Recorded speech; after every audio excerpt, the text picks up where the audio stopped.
Good evening. I call to order this meeting of the Scottsdale Unified School District number 48 Governing Board. Today is Tuesday, March 22nd. The time is 6:01 p.m. Thank you all for being here. Vice President Dr. Hartwell, can you please lead us in the Pledge of Allegiance? I pledge allegiance to the flag of the United States of America and to the republic for which it stands, one nation, under God, indivisible, with liberty and justice for all. Thank you. I'd like to start with roll call from my far right. Zach Lindsay. Jan Michael Greenberg. Libby Hart-Wells. We have all members present, and we have a quorum. I call for a motion to approve the agenda as presented. President Sanowski, I would like to pull item 7J, approval of pay performance plan for cabinet level administrators. Thank you, Board Member Beckman. She's pulling item 7J, approval of pay for performance plan for cabinet level administrators. Any other changes? Seeing none, I ask for a motion to approve the agenda as amended. So moved. Do I have a second? Second. Moved and seconded. All in favor, say aye. Aye. Aye. Motion to approve the agenda as amended passes 5-0. And with that, we will start with our staff and student recognitions and celebrations. Dr. Menzel. Good evening, President Sanowski and Vice President Hartwells and governing board members. Wow. We would like to kick off tonight's board celebration with what we hope is just the beginning of an ongoing partnership between the Scottsdale Unified School District and Scottsdale's premier nonprofit environmental organizations. Dr. Sacco, Assistant Superintendent for Secondary Education, is here to tell us about it. Dr. Sackos. And I am to put my hands behind my back. Thank you, Dr. Menzel, and good evening, President Sanowski, Vice President Hart-Wells, governing board members, and Ms. Wagner. No matter where you drive in our community, the McDowell Mountains and their city protected preserve are almost always in sight. Recently, SUSD 7th grade science teachers had the opportunity to structure some specialized learning for their students. Our district science academic coach, Johanna Kaiser, is here to tell us about it tonight, accompanied by some of the teachers who were involved in this project and some very special guests from the McDowell Sonoran Conservancy. Would you please help me welcome them to the podium?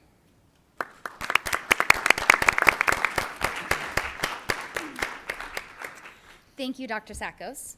In June of 2021, SUSD and the McDowell Sonoran Conservancy came together to create a partnership that would engage students with the unique science phenomena that occur in our backyard, the Sonoran Desert. We had a common vision of engaging kinder through 12th grade students with citizen science experiences in the McDowell Sonoran Preserve. Now that is a very large vision, and as a wise saying goes, how do you eat an elephant? One bite at a time. Thus, this year we started with a cohort of teachers in middle school.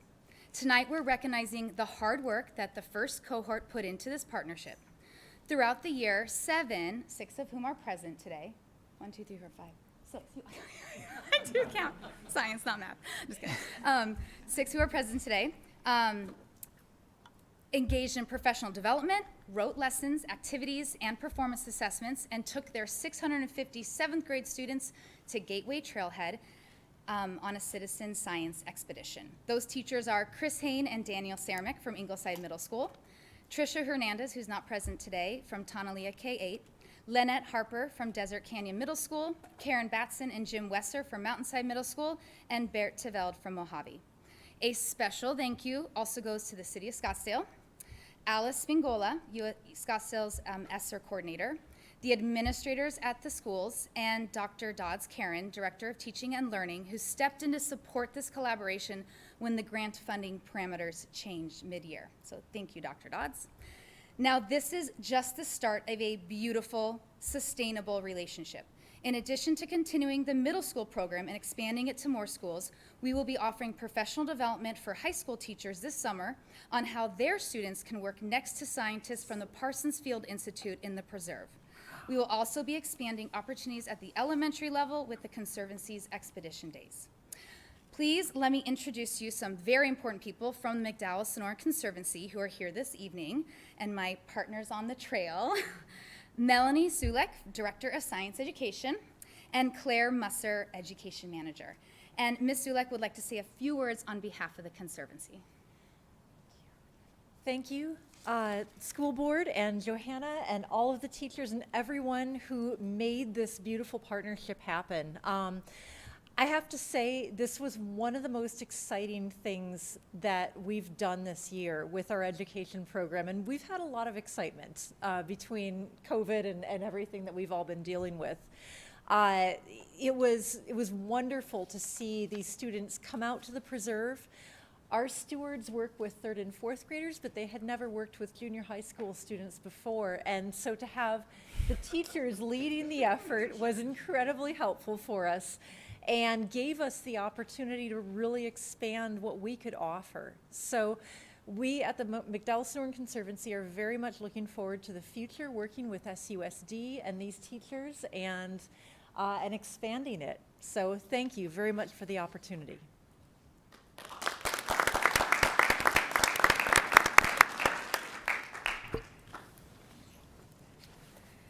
Thank you for making your up-close and personal knowledge of the Sonoran Desert available to our students in such an engaging manner. And thank you, science teachers, for your work to weave these lessons into our curriculum. And with that, please accept a challenge cone on behalf of SUSD. It's like a handshake and then it's a slide. Thank you. And of course, to our amazing teachers.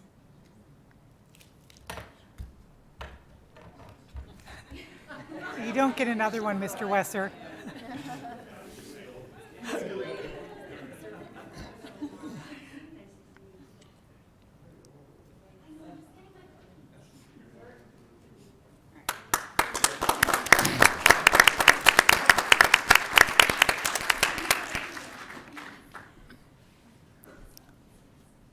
So thank you to our teachers and Johanna and our partners at McDowell-Sonoran Conservancy. These are truly meaningful learning opportunities for middle school students, and it's a special thing to be able to use place as a part of the learning experience. So thank you for that, and we look forward to expanding the opportunities in the years to come. And yes, the cookies she has are saguaro cacti. Very beautiful. Thank you, Johanna. Next up, I want to introduce you to one of our Desert Mountain High School students who, despite only being a sophomore, is already making her mark in our community.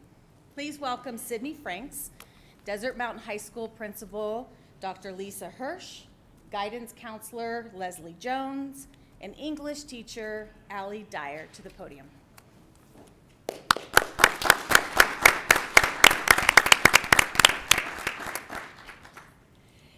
Sydney joins us this evening to receive congratulations from us to hear of her recent recognition by the Boys and Girls Club of Greater Scottsdale of their 2022 Youth of the Year. The Youth of the Year program celebrates leadership, club involvement, and academic success. Sydney is a longtime member of the Boys and Girls Club Thunderbird branch. Sydney was nominated along with students from 5 other branches and was announced as the 2022 Youth of the Year at a special event last month.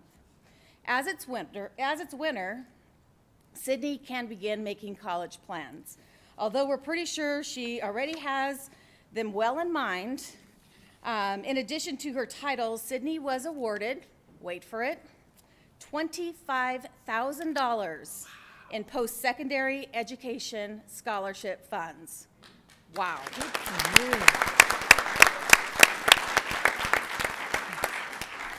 Even at today's tuition rates, I'm sure that that'll get her off to a pretty good start. Sydney's English teacher, Allie Dyer, joins us this evening to tell us a little bit more about her stellar student. Miss Dyer.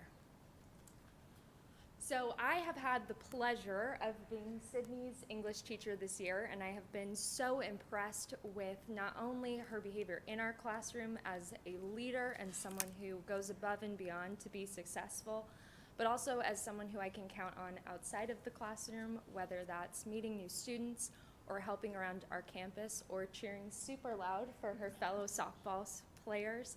She is amazing, and I'm so, so grateful to have her a part of our Desert Mountain community. We wish her the best of luck as she now goes on to the Phoenix Boys and Girls Club competition, and she's going to do big things. So we're happy to have her at Desert Mountain.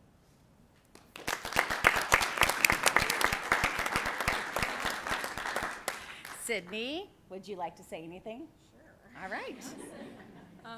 Thank you so much for this recognition. It's been a very, very crazy time so far. I've actually just gotten off of a Zoom call working on interview questions and doing my speech. But it's going to be very, very exciting. I'm so excited to meet all my other competitors. They're coming from the Valley, from Tucson, everywhere around Arizona. I'm super excited. They all have incredible stories. And we're going to get to do some pretty cool things. And I think I'm going to be meeting Governor Doug Ducey, so that's going to be pretty cool. And I'm just so excited for everything that I get to do as Youth of the Year. And I'm glad that I get to represent my Boys and Girls Club and just the Boys and Girls Club of Scottsdale. So thank you. Very good. And Miss Jones, would you like to say anything? I think we said enough. I think your smile said it all, how very proud you are of Sydney. So, on behalf of the Scottsdale Unified School District, please accept these challenge coins on your excellent accomplishment. Thank you. Thank you. All right.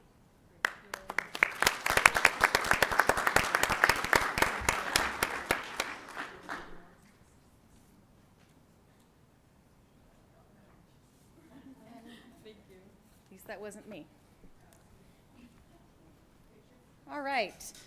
All of our celebrations tonight share a common refrain, one of going beyond what is expected, embracing challenge, and exhibiting determination and creativity. The pursuit of science, technology, engineering, and mathematics, or STEM, learning opportunities for SUSD students has been a top priority for a very long time. To be true to our students by offering them top-notch pathways and set them up for success beyond their days in our classrooms, we are always thinking outside of the box. What kinds of things do you need to know in order to be prepared for the future? For college, for careers, for professions that in some cases do not even exist in 2022. It is this kind of thinking that brings us to tonight's final stunning celebration. Here to tell us more about it are Saguaro High School Principal Ann Oxinger and SUSD Math and Science Academy Administrative Coordinator Chris Brandt, and I believe we also have Ms. Susan Lindberg with us here tonight.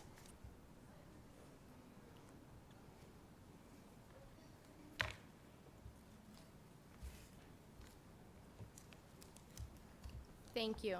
Good evening, Governing Board President, Mrs. Sanowski, Vice President, Libby Hartwells, Governing Board members, Dr. Menzel and Gladys. Thank you for inviting us here this evening to this Governing Board meeting.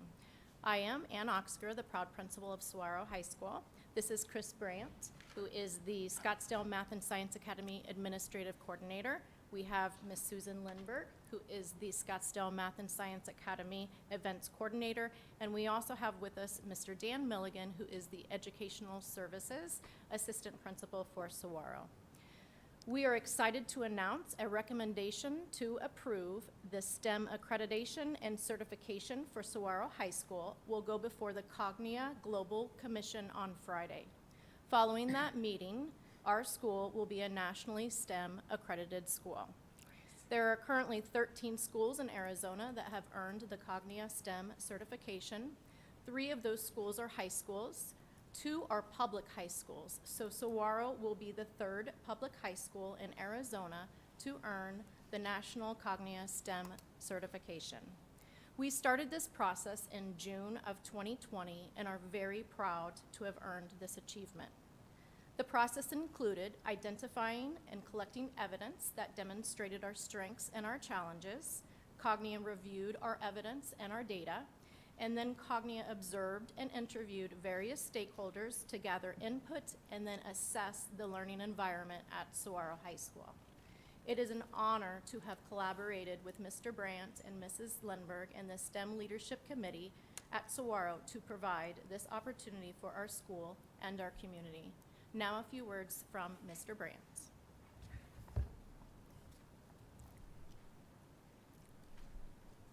Okay, well, thank you for inviting me here this evening, and thank you for recognizing Saguaro High School and the Scottsdale Math and Science Academy.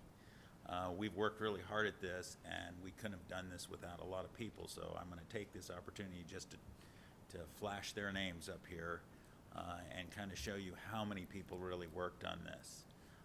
And so if we can go to the next slide. Do I have to push something? Oh, there we go. You can see that we have a lot of community partners.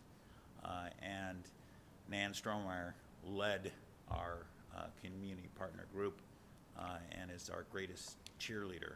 And the Scottsdale Unified School District Foundation has just been amazing in helping us through this process. Our parents are simply amazing. We have a fantastic parent group. And so all the people you see up there listed were interviewed during this process, and they gave their time so that they could be part of it. And I really appreciate them. Next slide. And so these are the Academy students who were part of this process, the review committee process. And we were told we only could pick 12, and these are 12 outstanding individuals. And they're all well-spoken, and they lead the charge, actually, for our program at Saguaro High School. Our students are our driving force. Okay, and then the next slide, please. And so these are the faculty and staff. I want to thank all the faculty and staff, because every single one of our faculty submitted artifacts that then became part of a document. And this whole new Cognia certification, which has really come from, it's all the things, the North Central, the higher ed, several different organizations came together. So this is now the United organization, and they come up with this process, and you have to make this document, and you have to address all these things. You have to link all of these artifacts, and all our teachers worked on them. And we found out that all these STEM processes are not only being taught in our science, math, technology, and engineering classes, but they're also being taught in our social studies and in our language classes, and even out in physical education. And so it's an amazing thing. The process was great, and so many people worked on it. These people in particular were people that were part of the review thing, who worked on the STEM committee, and I want to thank all them. Okay, next slide. And then finally, I want to thank everyone, especially our administration and the board, for all they've done to support us over the years. Our program is growing. As you can see on the right, the Math and Science Academy program continues to grow even through the pandemic. And this will just be another feather in our cap so that we can attract more students from outside and inside our district and across our state. And so thank you all so much for your recognition and your support. Thank you.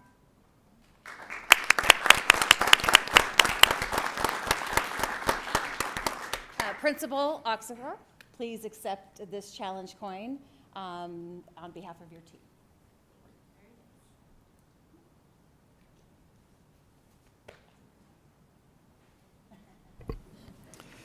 Well, congratulations, Saguaro team. We do appreciate all you've done.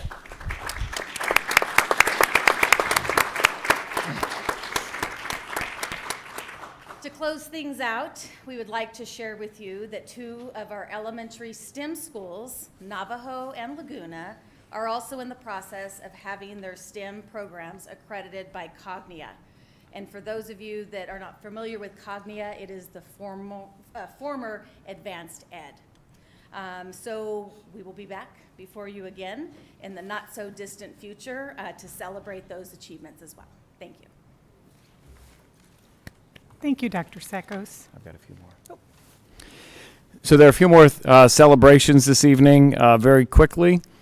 Sticking with the STEM theme, last weekend during spring break, Chaparral High School hosted a first robotics competition. 35 teams, including 3 SUSD teams and schools not only from around Arizona, but from California, Utah, and even Singapore, took part in the national qualifying regional competition.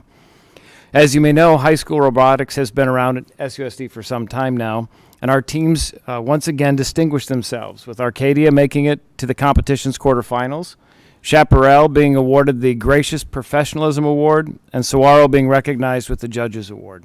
So we want to commend our teams that participated and thank Chaparral for being such a great host for this event. Another thing to celebrate, on the first Saturday of spring break, the AIA conducted its annual Cheer and Dance State Championship, and we are pleased to share with you that SUSD teams performed admirably.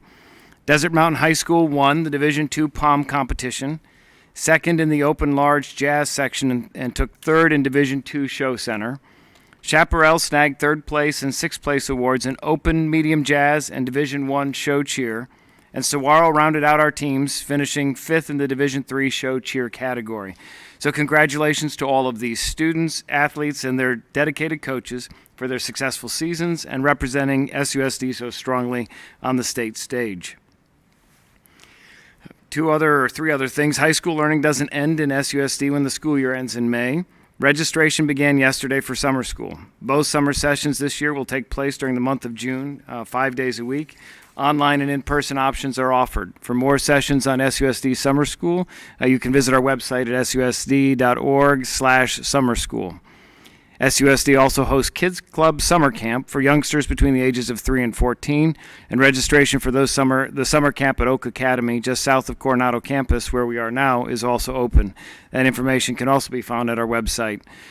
Lastly, I would like to publicly thank Board Member Beckman for the work that she did with many, many other volunteers, including many board members here, to make Project Prom, again, another success.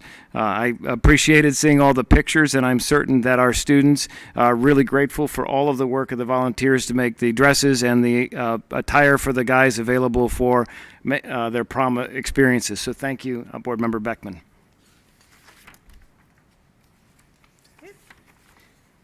Thank you for sharing those wise words and helping us celebrate our students.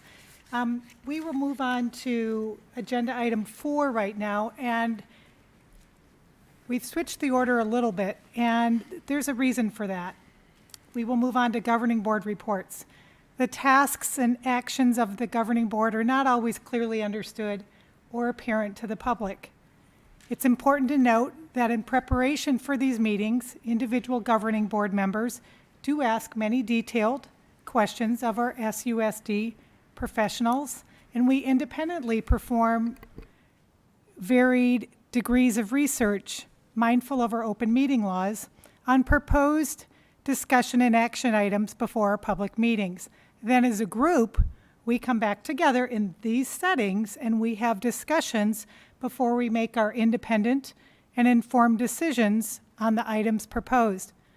We do ask questions about student achievement, academic success, financials. We help determine and celebrate our successes, as we have done just previously. We identify and help direct a focus on areas needing improvement in our district, and all of us here choose to be engaged in our community and our schools. Please keep in mind that just because you don't hear us ask specific questions, that doesn't mean we have neglected to ask or haven't thoughtfully pursued the information. As a means of better sharing some of the commitments outside of these meetings, board reports are given. Regardless of what is portrayed in the media, this community is filled with love and support. We seek to improve issues in a respectful manner, and when tragedy happens, we pull together. This is evident throughout actions of compassion and grace in our school district community on a regular basis. At this time, I ask colleagues if they have any reports they would like to share out at this time since our last meeting in February.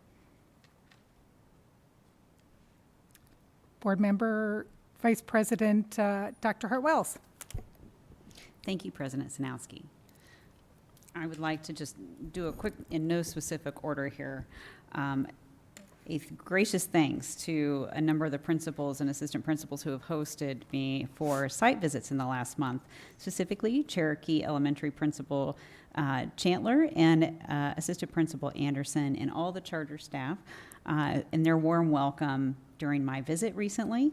I also happened to be there during the Be Kind crew performance, which is a heartwarming, empathetic, inclusive, and fun program focused on kindness and used role play, and very effectively, I thought, in showing students difficult situations in which you could demonstrate kindness and all that that means. It's very heartwarming. I also got the pleasure to visit Copper Ridge, our North Star of the district. Big thank you to Principal Eierman and Assistant Principal Scharf for graciously hosting me at their K through 8 campus. The students are doing a fantastic job, by the way, of tending to their gardens. I thought they looked fabulous. And speaking of gardens, I had the opportunity to participate in the Scottsdale Leadership Forum hosted by Honor Health, and separately a focus group that was directed to education as they work to explore myriad ways to improve Scottsdale's healthy lifestyles. I understand that the Blue Zone delegation visited Echo Canyon specifically to observe the integration of gardening into their community, their educational culture. And I'm sorry I had to miss that, but unsurprisingly, I understand it was a resounding success. So thank you to Principal Hughes and all the Jaguars for graciously serving as hosts to our outside guests. I also want to thank the Scottsdale Parent Council for their presentation and collaboration on the News Literacy Project, recognizing the unique challenges that we face today given how advanced and how pervasive access to opinions masquerading as facts is to both students and adults. And I want to have a shout out, a special thanks to the Scottsdale Parent Council DEI group for their diligent efforts in highlighting extraordinary and often overlooked positive contributions for February, Black History Month, of Black citizen leaders and activists, and for this month, Women's History Month, for women citizen leaders and activists. As some of you may have read, some of us had weighed in on a bill that's pending or moving through the state legislature. There's one that is pending that I want to draw your attention to, and it is a bill that an entity called College Board, which you may be familiar with, is the entity that administers the advanced placement curriculum and exams, otherwise known as AP exams. A lot of our students take these exams because if you score at a certain level, you may oftentimes receive college credit for your work in high school, so a type of dual enrollment. College Board recently came out against one of the bills pending in the state legislature and threatened to pull the AP offerings if certain barriers that are pending now are implemented and promulgated. So I just wanted to put some numbers so that you can know what that means for our Scottsdale Unified School District. And I want to thank Dr. Menzel and Dr. Bachna and her team for pulling these numbers. And this is just AP, not IB, but AP alone. In 2021, there were enough students who took AP courses across various different subjects, this is high school only, that had there was a 100% pass rate, so a 3, 4, or 5, the scoring is 1, 2, 3, 4, 5, 100% pass rate would amount to a savings for our SUSD families of approximately $3.5 million in college costs. Let's assume that's not a 100% pass rate. Let's say it's just an 80% pass rate. And I picked that number because you could look at the U.S. News and World Report pass rates of the IB exams at Desert Mountain, which are just under 90%. So let's just be conservative and say, let's say 80% pass rate on all of those AP exams that are taken. And we're still talking about $2.7 million savings to our SUSD families. So I wanted to put a dollar amount to that because I want you to know what some of the implications of these policy changes that are under review. Lastly, I had the pleasure of, this is outside of Scottsdale Unified School District, but in my kind of real life, I have the pleasure of working with a number of professional women in higher education around the state to plan an upcoming annual meeting of the Arizona Women in Higher Education event. It actually takes place next week. That's going to be directed to bridging divides, building constructive collaborations. And I'm excited to participate in that meeting next week. And I thought tonight was actually an excellent primer for the types of collaborations that are constructive and bridge divides. So thank you. Thank you, President Sanowski. Thank you, Vice President Dr. Hartwells. Board Member Beckman. Thank you. I wanted to give a shout out to Desert Mountain High School and Principal Hirsch for hosting me on a tour and talking a little bit more about IB and the students at Desert Mountain, all the fantastic things that they're doing out there. Speaking of Desert Mountain and Saguaro, if you are a fine arts lover, and I am, this weekend I know that Desert Mountain is hosting Grease, March 31st, the 1st and the 2nd, and Saguaro is having Mamma Mia, the 31st, the 1st and the 2nd. Wanted to thank Dr. Menzel for bringing up Project Prom. It was a resounding success, and one of the reasons it was a success is because of all of the contributors to helping with the project. Primarily our students. One of the most heartfelt things for me now is to watch our students give back to other students. And a big shout out and applause to the Arcadia Fashion Club for setting up all the accessories and gathering donations, etc., and a lot of the other students that volunteered to come and actually work at the event. It was really fantastic to see that kind of pay it forward thing going on. And then finally, what a great presentation by Saguaro. I have watched, since I've been on the board, Saguaro and the Math Science Academy have this vision of really showing the community what they can do with that school, and it's been a labor of love for that administration to get where they are today. So I go there quite frequently as my kids are students at Saguaro, and I see cars there all hours and on the weekends of the dedicated administration and teachers that we have at that school, as well as across the district. But I really wanted to say I am just thoroughly impressed with what they've accomplished. So thank you. Thank you, Board Member Beckman. Any others? Then I'll go. I note that many of our schools, as was shared already with you this evening, many of our schools do provide opportunities for our community to experience demonstrations of student success and excellence through evening programs and extracurricular activities. Of course, the comprehensive in-class experience is something only those in the classroom can properly summarize and determine the impact. And sometimes that impact is not determined immediately in that school year. Just in the past month, I've had the opportunity to attend the Coronado High School dance performance, Desert Canyon Middle School musical, Alice in Wonderland, the statewide first robotics competition, which was mentioned earlier, the Honor Health Mentor Student Luncheon here at Coronado High School, the SUSD All District Winter Sports Recognition Banquet. I've had a visit to EVIT and participated in Project Prom.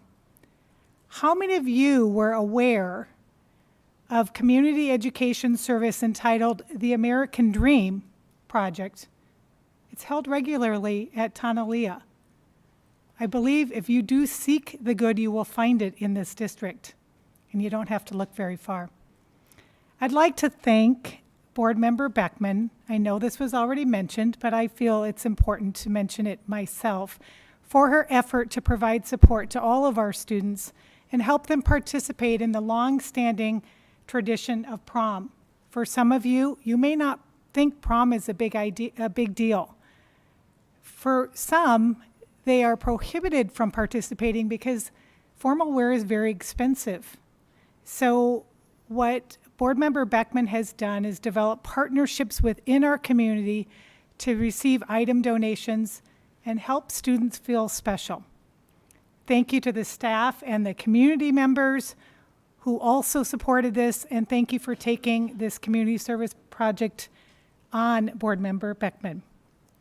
I note that all of us here have, on this governing board, as well as governing boards throughout the state, we have the opportunity to participate in learning ourselves. These learning opportunities, some happen on a regular basis, and I was able to tune into a webinar supporting our students' disability awareness, culture and etiquette for inclusion and empowerment, given by Ability 360. And it was very interesting because they actually had a student who was one of the presenters, and she was what is considered to be a twice exceptional individual. She has cerebral palsy. She also is a highly gifted individual. So she shared some of her experiences going through the schools as a twice exceptional individual. And I bring this up because it's very important for students to develop that sense of belonging in our schools. It helps them feel successful. This sense of belonging impacts dropout rates and school success. Parents and teachers play a very significant partnership with encouraging and empowering the success of every student. This summer, I note that ASBA, the Arizona School Board Association, will hold its annual summer conference June 9th through the 11th in Flagstaff. Such information sessions help us do our work in a more effective manner. It'd be great if all of us here would agree to do that and have some good learning in the cool Upper Pines. I note tomorrow's webinar, very relevant to our district. It's relating the connection of district policy to employee handbook language.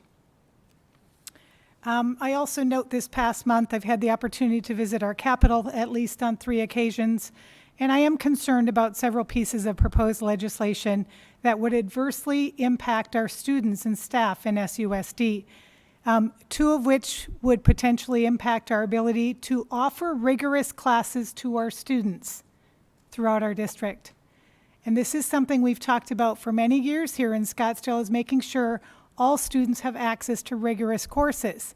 HCR 2001 and HB 2112 are concerns to me. The critical information to note is how these are related to what Dr. Hart-Wells so eloquently stated, advanced placement classes. I'm just going to skip over some of what I had planned on sharing with you because I'm going to take a direct quote from the advanced placement college board's point on censorship. AP, standing for advanced placement, is animated by a deep respect for intellectual freedom of teachers and students alike. If a school bans required topics from their AP courses, the AP program removes the AP designation from that course and its inclusion in the AP course ledger provided to colleges and universities. This is an example. The concept of evolution are at the heart of college biology classes, and a course that neglects such concepts does not pass muster under AP biology. The college boards view academic censorship and bans on materials that encourage complex analysis, higher level thinking, and censoring of materials, including the banning of books, is counterintuitive to scholarly attributes, and this proposed legislation could and would hurt our Scottsdale Unified School District students' academic acceleration, accomplishment, and potentially remove their financial benefit of scoring well on these exams, which was already shared with you. Please stay engaged and respectfully communicate with your legislative representatives. I also, in closing, want to thank the following organizations for providing gifts to our district, financial gifts. That's the Arizona YWCA Funds for Saguaro in STEM, the Charo Foundation, who are constant contributors and supporters of our Scottsdale Unified School District students and staff, Arcadia PTO for a Zubot garden, I can't wait to see that, and a wall painting, and Cherokee and Cochise APT and Desert Mountain High School PTO. Also, the Hopi Student Council for their donations to our district. And Board Member Greenberg, thank you for chiming in. Thank you, Madam President and Madam Vice President, for bringing up the legislation pending and going through our legislature. I just want to reiterate my support for the comments that you have both made. And I would also like, I think we'd be remiss listening to all the student and staff recognitions and celebrations and governing board reports just to thank our Scottsdale Police Department and Officer Para for their actions the other day at their Desert Canyon schools. That could have been a more dangerous situation. And obviously, as a member of a generation who has grown up with gun violence and some of the more traumatizing aspects of it, like having to put our students through lockdown drills and other safety measures. I believe our district takes security very seriously. We have authorized expenditures to update our front offices so that there's a single point of entry to protect our staff and students. And I just wanted to thank again everyone, our staff, our students, and our police officers for their work the other day. Thank you. Thank you, Board Member Greenberg. And with that, we wrap up our governing board reports and we move on to agenda item 5, which is public comments. 5A, guidelines for public comments, as up on the screen and posted at different places in the room. Citizens attending and or participating in Scottsdale Unified School District meetings, either in person, virtually, or telephonically, are required to observe the same rules of order and decorum applicable to the members of the governing board and staff. Unauthorized remarks or demonstrations from members of the audience, yells, outbursts, and or other disruptions are not permitted. Members of the public are not allowed to approach the dais at any time while the governing board meeting is in session without express permission from the governing board president. And with that, I will call who's up and who is following, and each speaker will have 2 minutes to speak. Up first is Andrea Cohen, followed by Andrea Keck. Good evening. As a parent in the district, I want to thank you for the work that you all are doing to help the children and families of Scottsdale. The Suicide Prevention Initiative on the agenda tonight is an example of good work that you all are undertaking to make sure the children and families in our district are safe and cared for, both at school and at home. We're now paying more attention to mental health needs of our children. Depression and anxiety have gone from being infrequent diagnoses to part of our everyday lexicon. I appreciate that the district is stepping up efforts to address the mental, social, and emotional health of our students and staff. Unfortunately, enhanced suicide prevention training is much needed. When I came to the February board meeting, I spoke about the horrible gun suicide of a Cheyenne Traditional School student. I so appreciate that the Suicide Prevention Initiative on tonight's agenda includes reminding parents about the importance of safe storage of firearms. Approximately 5.5 million children live in a household with at least one gun that is easily accessible. Research has shown that up to a third of firearm-related deaths in children could be prevented if adults safely had stored their guns. Thank you for taking on this difficult issue and working to make our children and our families safer.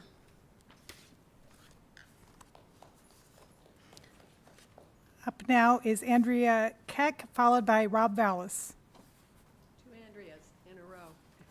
What are the odds? Andrea Keck, speaking about the mid-year assessments presented on March 8th. Why do academic results decline significantly as students move from elementary to middle to high school? The tests change every year or two, making it impossible to track results over time. Using iReady and FastBridge make comparisons to other districts difficult, but the vendors likely have competitive data that they could share. National data was only provided for middle school math. Why was it not presented for the other cohorts? Having said that, I'm not interested in comparisons to national numbers that include Detroit, Chicago, etc. Where is the peer comparison to similarly sized socioeconomic suburban school districts around the country?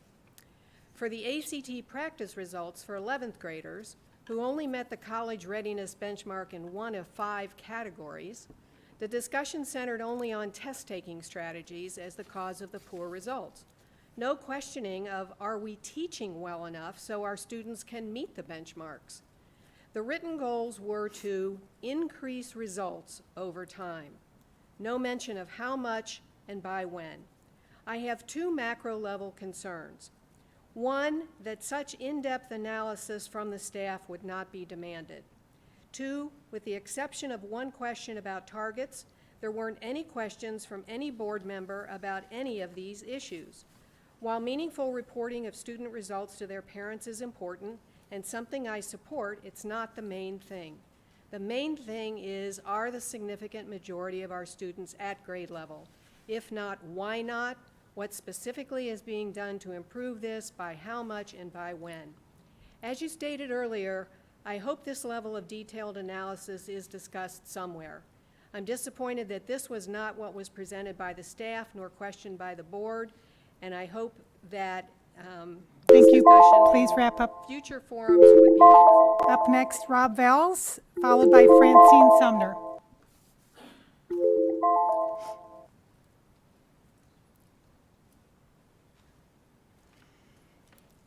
Good evening. My name is Rob Valls, and I'm a district parent and graduate of Scottsdale Unified Schools. I'm here tonight to speak on how parents truly feel about public education. We like it. Despite what you've heard said from this very podium, the overwhelming majority of parents of public school children are happy with their kids' educations. An interesting statistic was in a recent New Yorker article about the wave of school board fights about, just about everything. Parents are generally happy overall with their children's schools. Nearly 9 in 10 children in the United States attend public schools. And of those, about 8 in 10 parents are pleased with their child's education. I'm a parent of a special ed kid, and I have voiced my concerns about the special ed program here before, but overall, I am happy with the services my child gets. Could things be better? Yes. Are Scottsdale schools perfect? No. But we know our educational professionals are working every day to make our schools better. In a separate survey from last year, the Gallup organization found that 73% of parents of school-aged children said that they are satisfied with the quality of their education of their eldest child. Based on that, parents were more satisfied in 2021 than they were in 2013 or 2002. The most interesting point of that Gallup survey is that people who seem to be driving the negative feelings toward public schools do not have children that attend them. So what do we know about Scottsdale? In a social media post from the group that was driving the recent failed recall of members of this school board, they admitted frustration that 60% of the people that they were approaching to sign the recall petitions wouldn't, because they didn't think that there was anything wrong with the district. I think that says a lot. Finally, thank you to this board, to Dr. Menzel for all your work, and to the administrators, staff, and especially our overworked, underpaid teachers. Thank you. for all Please do wrap to make up. Scottsdale schools great. Francine Sumner will be our last public speaker this evening. Good evening, how are you? I have not prepared anything. I do better when I speak from the heart. My name is Francine Sumner. I'm the founder and CEO of an organization called Kid in the Corner that was founded in 2017 when I lost my youngest son, Zachary, to suicide. I really wish at that time that there had been suicide prevention programs out there, not only for youth, but for educators as well. Since 2017, we have created a program called Kid in the Corner that does peer-to-peer suicide prevention and mental health awareness training. We shatter stigma. We teach kids the tools and resources they need to reach out to each other, how to take care of their own mental health, knowing that it's okay to not be okay, and they learn how to be a safe and caring person for others to talk to. We have metrics. I didn't bring them tonight. The program is working. We have changed and saved lives. So I really want to thank you for making this a priority. It's important, we need it, and it works. The second thing I want to talk about is how Zachary took his life, which was with an unstored firearm that he found in somebody else's home. He was misdiagnosed on the wrong medication in a very, very, very manic moment, took his life in a split second, first sending an email, a text to 8 of us telling us how much he loved us and how sorry he was. And this gun was unstored. It was not stored. I don't know how he found it. I don't want to know how he found it, but if he found it and he used it, it was not safely stored. Safe storage is so important. Understanding what safe storage means and how to go about it. I think for kids to understand safe storage and community members to understand safe storage is so important. Maybe if we had these laws before, Zachary would still be here today. Thank you. Thank you.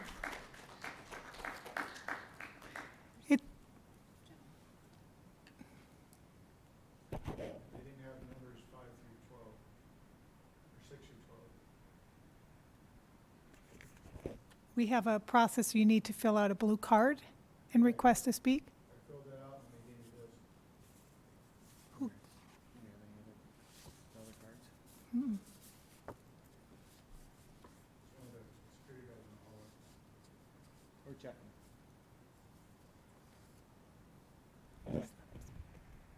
Can I just let him speak?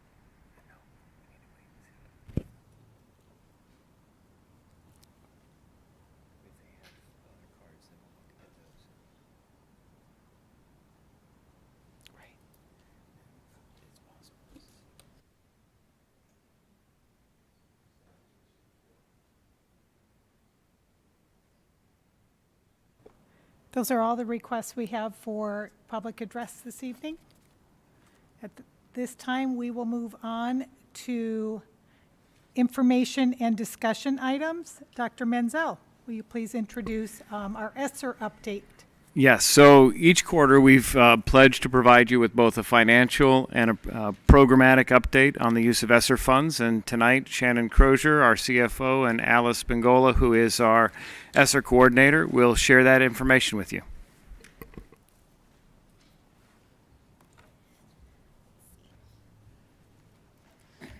Yes, good evening, President Sanowski, Vice President Hartwells, members of the board, Dr. Menzel, and guests. Tonight, Alice and I are here to give an update on the ESSER program and where we are. So with this, we have received 3 different allocations of ESSER funds throughout the past couple of years. The first one being ESSER 1. That pot of money ends in September of 22, so it ends in just a few months from now. And we've spent down most of those funds at this point. We do have about $220,000 still remaining in that account, which we anticipate using for summer programs, and that will then finish out this pot of money for the year. Essentially, that money was used for employee pay during the COVID closures, making sure that we were still paying community schools members, transportation, members of the employees of the district during that time when the district was closed. For ESSER 1, we actually had to do a private school allocation, so there's a small portion of that went to private schools.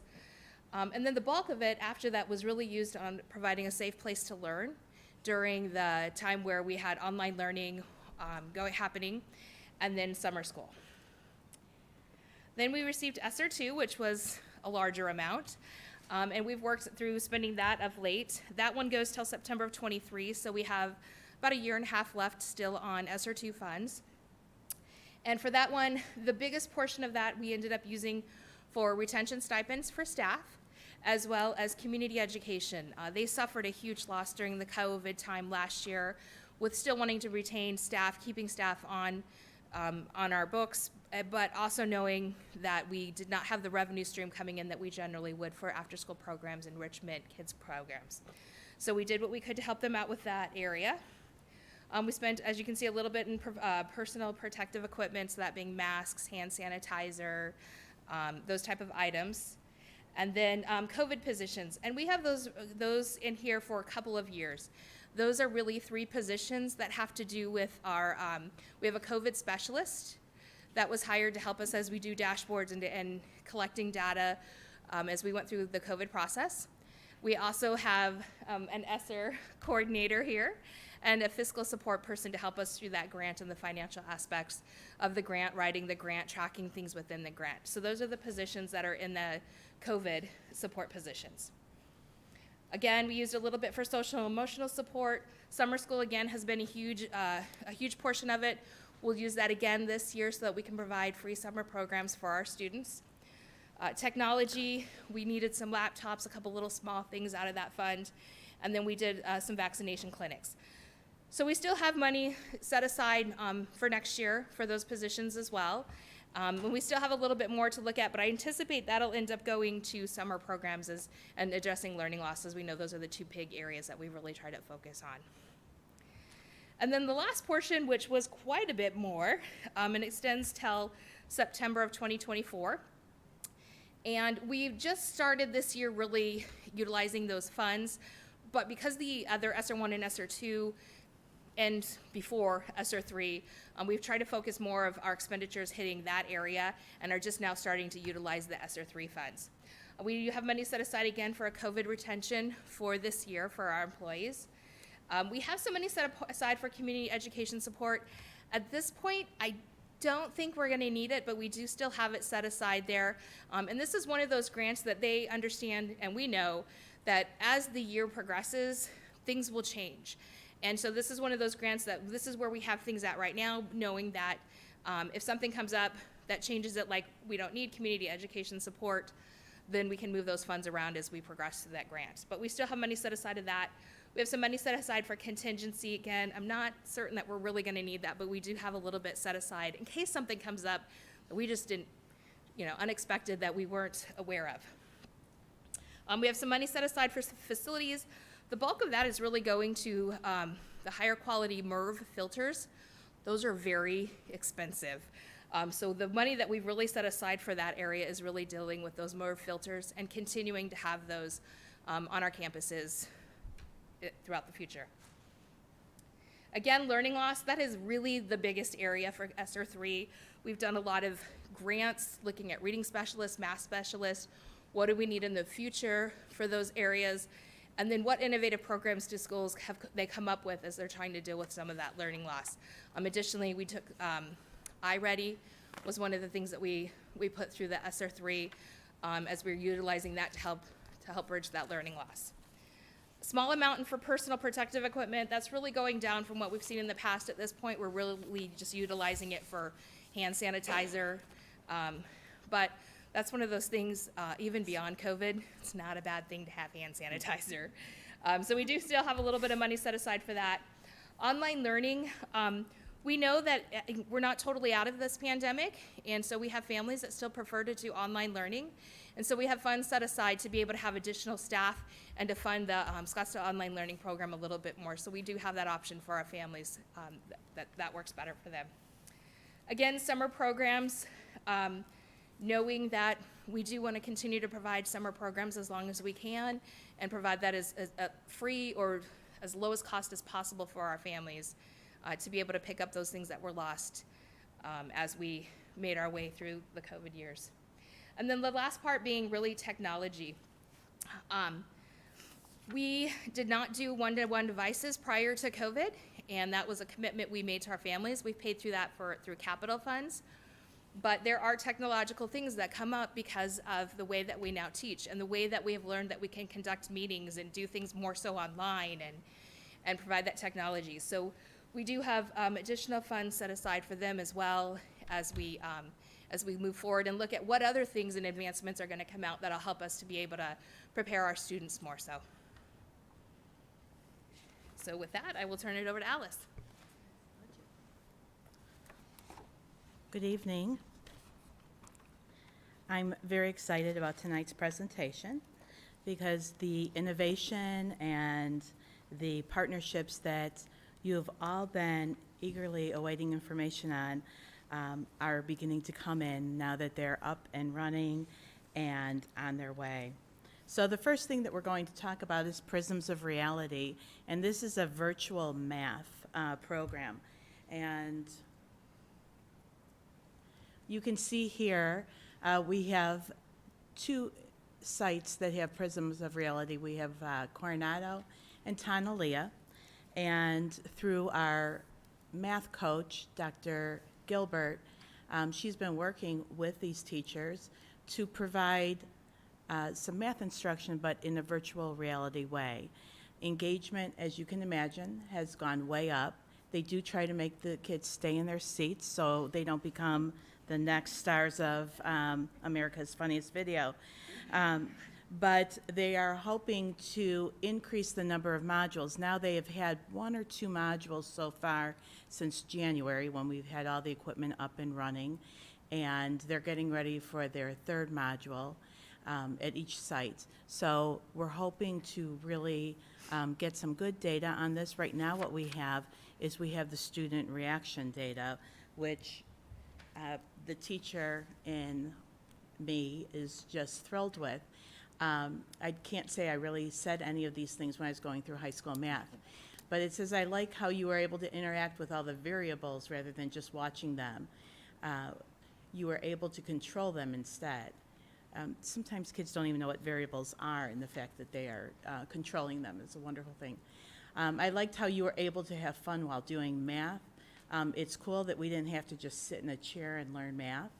And I like how we got to try something new. It felt more exciting, so I was engaged more. And I think that's half the battle in any of our subjects and content that we're trying to teach, is that engagement with the students. I truly believe this is going to be an experience that's going to last them a lifetime. So one teacher said, when was the last time you heard somebody say, can I do it again? You know, when you would say redo in the classroom, that was considered just a taboo word when you would say that to your class. But here they want to do it again and again. So it speaks volumes. Dr. Gilbert was unable to be here today, but she did say that she would be more than willing to have you all try the simulations out, either at Coronado, Tonalea, or she will bring it to you. So if that's something that you think you might be interested in, the invitation is there and extended to you.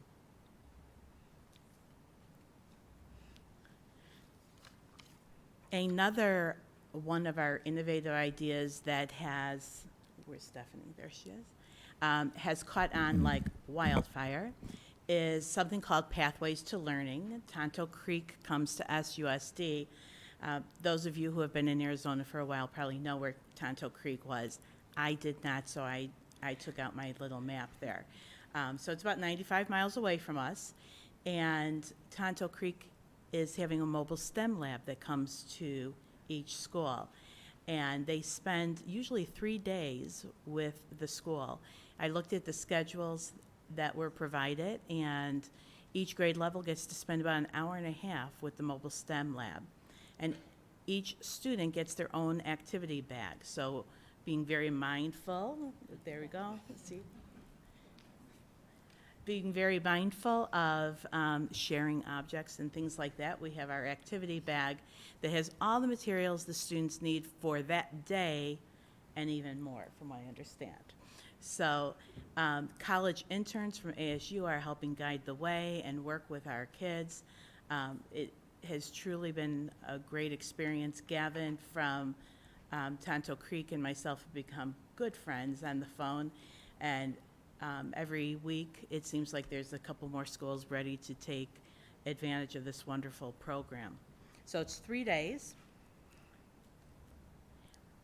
This is Stephanie, and Stephanie is a gifted facilitator at Laguna, and she's the one who brought this to us, so I'm going to let her speak in just a minute. But I did want to share some photos and even a little packet that they have that they use to record answers, and teachers can look to see how their performance is. So they do an attitudinal survey type of thing, a pre and a post test, and then they do a pre and a post test on the content and what they've learned.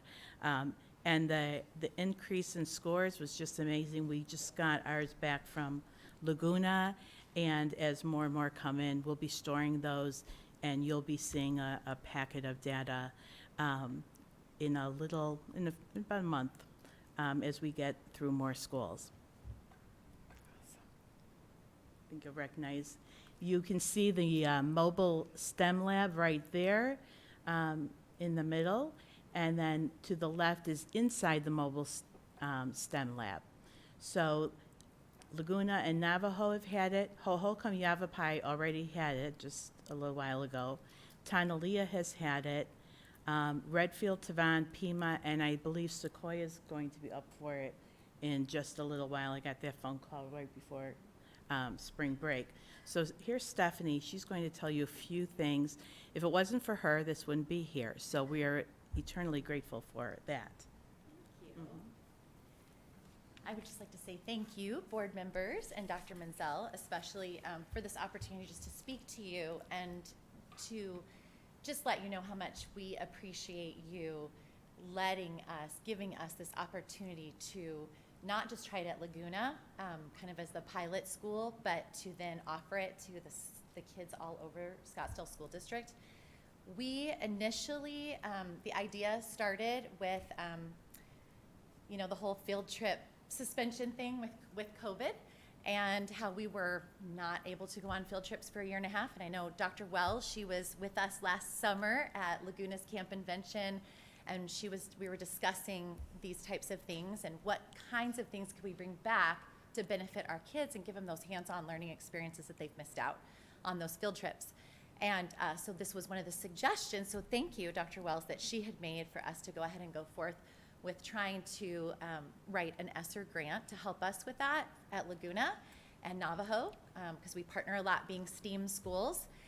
And it was so successful at our school and at Navajo that I know that Dr. Menzel, thank you for meeting with the team of Pathways to Learning in Tonto Creek and then offering this to the rest of the schools. I mean, truly, the kids, it was so fun reading their academic. We gave an academic at Laguna. We gave an academic pre and post. The Pathways to Learning is offering pre and post an SEL type for social emotional learning. And you'll see that in some of the things, the documentation that I have to share with you here. But we also wanted that academic piece so that we could monitor that growth that I know Alice will be sharing with you. But it was so fun to look at even kindergartners to fifth graders and see the difference in their responses on the post test after actually going outside, engaging in outdoor learning, and experiencing all those senses. They could smell things from fish guts and fertilizer to, seeing it, doing it, feeling it, touching it, reading about it. They have these amazing activity booklets that come with this amazing backpack with all the different materials in it. The kids engage with the booklet during the time, but then they also get to take this back to their classrooms, and then the teachers can continue on enriching them through all of this learning and these extra modules that they don't get to do at the STEM lab. So it's actually providing curriculum for the STEM outdoor learning and then also extending that to the classrooms, and we've got teachers and kids that are still working through these as they work through the different modules. So I'd like to say thank you to Alice for helping us and putting all this together for us and allowing us to do this, to the board, Dr. Menzel, and to our fantastic Laguna principal, Dr. Williams. So thank you to you all, and I, with permission, can I approach the... Please. Oh, yes? Please, yeah. Okay. There's things in here. Thank you for asking. To pass through and look, as well as some pre and post test Very good. results. There you go. Thanks. Yeah. Thank you. Yes, thanks, Stephanie. Okay, thank you. Okay. Our next innovative proposal dealt with the difficulty that some students were experiencing, and I think there was quite an increase in the number of students experiencing a bit of anxiety, some stressors when it came to coming back to school. And some students really demonstrate their feelings in a variety of ways. I've always told my teachers that your feelings are like the iceberg, and you can see the top, but underneath there's something going on that we have to be cognizant of, and we have to really think about how we're going to handle that. There's a story going on inside a student that we really have to uncover. And thanks to Kim McDonald, who is the occupational therapist over at Hohokam, she brought this idea to the committee. And they're called regulation stations or nests. And what they have inside, it's an area that students can go to when they need that break. You know how we go, we can feel that anxiety and we might go for a walk, or we might walk away from our children a little bit and just have 5 minutes of a little time out there. But kids sometimes just don't know what's happening. All they know is that they're not feeling right. So what Kim did and the Hohokam Yavapai team is they really talked to the students and explained to students what was going on and what they were feeling. Really kind of got to the root of it's okay to feel that way, and we all feel that way. Grown-ups, little people, everybody feels that way from one time to another. So it's what we can do to identify that feeling and then be able to address that feeling and handle it in a way where we don't feel that we have to run out of the room or scream or hit somebody or do something like that, but how to handle it in a more acceptable manner. And we had to teach the staff that as well, that what you're seeing is the child calling out for some help. So the nests and the regulation stations do just that. You can see here that the students have one looks like a little tent, and then there's like a little beanbag chair, one child doing like a yoga pose. There's fidgets in the room, balance objects, anything that might be able to give the child some self-soothing, self-regulation, calm them down so that they're ready to go back into class in a calm manner. Some people might say that, does this make people feel left out or awkward or bring attention to them? And what Kim told me was it's actually just the opposite.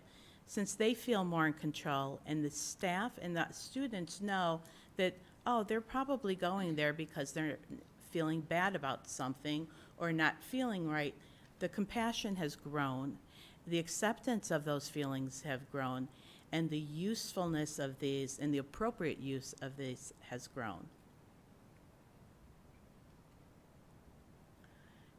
So Kim sends me monthly data on how things are going. So each time a child is sent to the nest or asked to go to the nest, the teacher fills out a little form. How long was the child away? How long was the child in the nest? How were they when they came back? What do you think the reason was that the child asked to go, or you suggested that the child goes? They never make the child go, but they may suggest that, you know, you might need a little bit of a break. So in February, there were 92 responses at Hohokam Yavapai of students going to the nest, or maybe even just needing those fidget toys. Or maybe they just went to the nest to get that and come back and just be able to fidget a little bit to reduce the anxiety. So out of the 92 responses, 84 stated that the nest and fidgets were effective. So that's roughly 92% effective. Staff says the main category for use was disruptions in the classroom. And most of us that have been looking at behavior data for the last 10 or 15 years can say that disruption usually seems to be the number one behavior that a child may show some inappropriate behavior for. The average time for a child to regulate was between 3 and 10 minutes. And that, to me, just struck me so much, because sometimes when children are feeling this way and they don't know how to handle that and they can't identify those feelings, that 10 minutes can turn into an hour, or it can turn into 2 hours, or it could turn into a trip to the principal's office where they're missing a lot of school and a lot of instruction. So for a child to be able to regulate themselves between 3 and 10 minutes, I think that's a wonderful thing, especially in the elementary age. Imagine how they're going to be able to handle some stressors when they get a little older. So most comments stated that the child used nest or fidgets appropriately which is always a positive, and they were able to regulate and go back to class on their own. So there are, when they do send them, there are paraprofessionals that may watch them and supervise to make sure that they're okay and that they're being, they're monitored. But the main thing is the child's being able to prove to themselves that they are able to identify their feelings and able to address their feelings.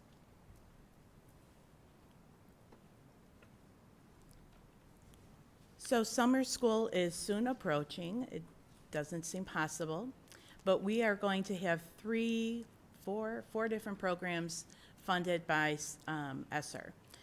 First is the K-5 Boost program that was funded last year by ESSER as well, and the Middle School Bridge program. And the Middle School Bridge program is just math for middle school students. We are also having a gifted summer school program this year. We are having a newcomer orientation, and that is for newcomer meaning new to the English language and perhaps even new to SUSD. So these students can really gain some academic vocabulary as well as some school vocabulary and some background knowledge on how a school even functions. What does it mean to go out to recess? How do we ask if you can play with me? All of those types of things that newcomers really may, if they have come recently and they've been tossed in with this group of people that have known each other all year, they may have backed away a little bit from that. This is going to give them a great opportunity to do that with our expert ELL teachers. And the last program ESSER will fund is the Title I Jumpstart K-2 program. This is under the direction of Margaret Cerna, and Margaret was very concerned about our students that have spent a lot of time at home these last 2 years. So when you think of a kindergartner, maybe some of that time that they went to daycare or they would have gone to daycare, they haven't gone. So they know they're home, but they don't know what it's like to be in a group with a small group of children, with a small group of peers. So this will, again, much like the newcomer program, give them an opportunity to learn what school is all about, develop mini routines, learn active listening and sharing. So we're anxious for that program.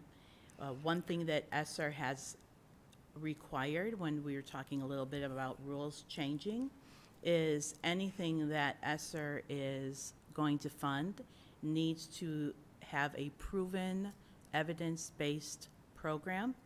So some of our programs, as great as they were and effective as they were, they have to pass the ESSA, not to be confused with ESSER, but ESSA test and see if they are evidence-based.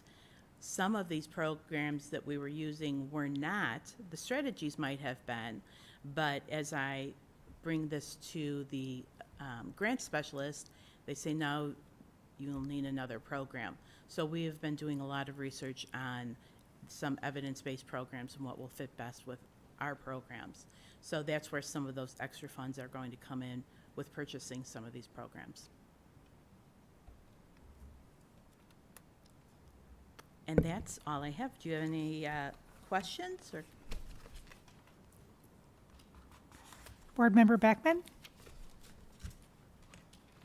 I have a couple, I think they're mostly for Shannon, but they do overlap with the ESSER thing. I'll try and be quick. Regarding SOL, Scottsdale Online, I'm curious because I know we increased funding for Scottsdale Online because of COVID and the need for a lot of students going over there. We had to staff it a little bit more, et cetera. I've always felt that we've had a little bit of a missed opportunity in looking at that platform and growing that platform just because of the digital environment that we live in, even outside of COVID. Have we noticed a trend? Obviously, it was to be expected. We are going to get increased enrollment during COVID, but have we had students and families prefer that platform now? Do we notice from a budgetary standpoint that maybe we need to identify a little more resources to stay there because students are, that's going to grow a little bit more? Yeah, that's a great question. Obviously from last year to this year, that enrollment went down significantly. However, it was more than what I had anticipated it being at. I mean, we've got, I want to say about 300 students, I think was in the last head count for Scottsdale Online Learning, or about 300. I know one of the discussions that's come up of late has also been, what does that look like in the future? How do we staff that? And what resources do we put on? If that's something that is definitely a program that our families are interested in, then how do we grow that? And how do we also make it financially viable? So that is things that we are looking at. Online learning is a platform that is growing within families. We just have to look at how do we do that, and how do we do that in the most fiscally responsible way. But it is something we are looking at. Okay, I appreciate that, and I do. Oh, Dr. Sackos.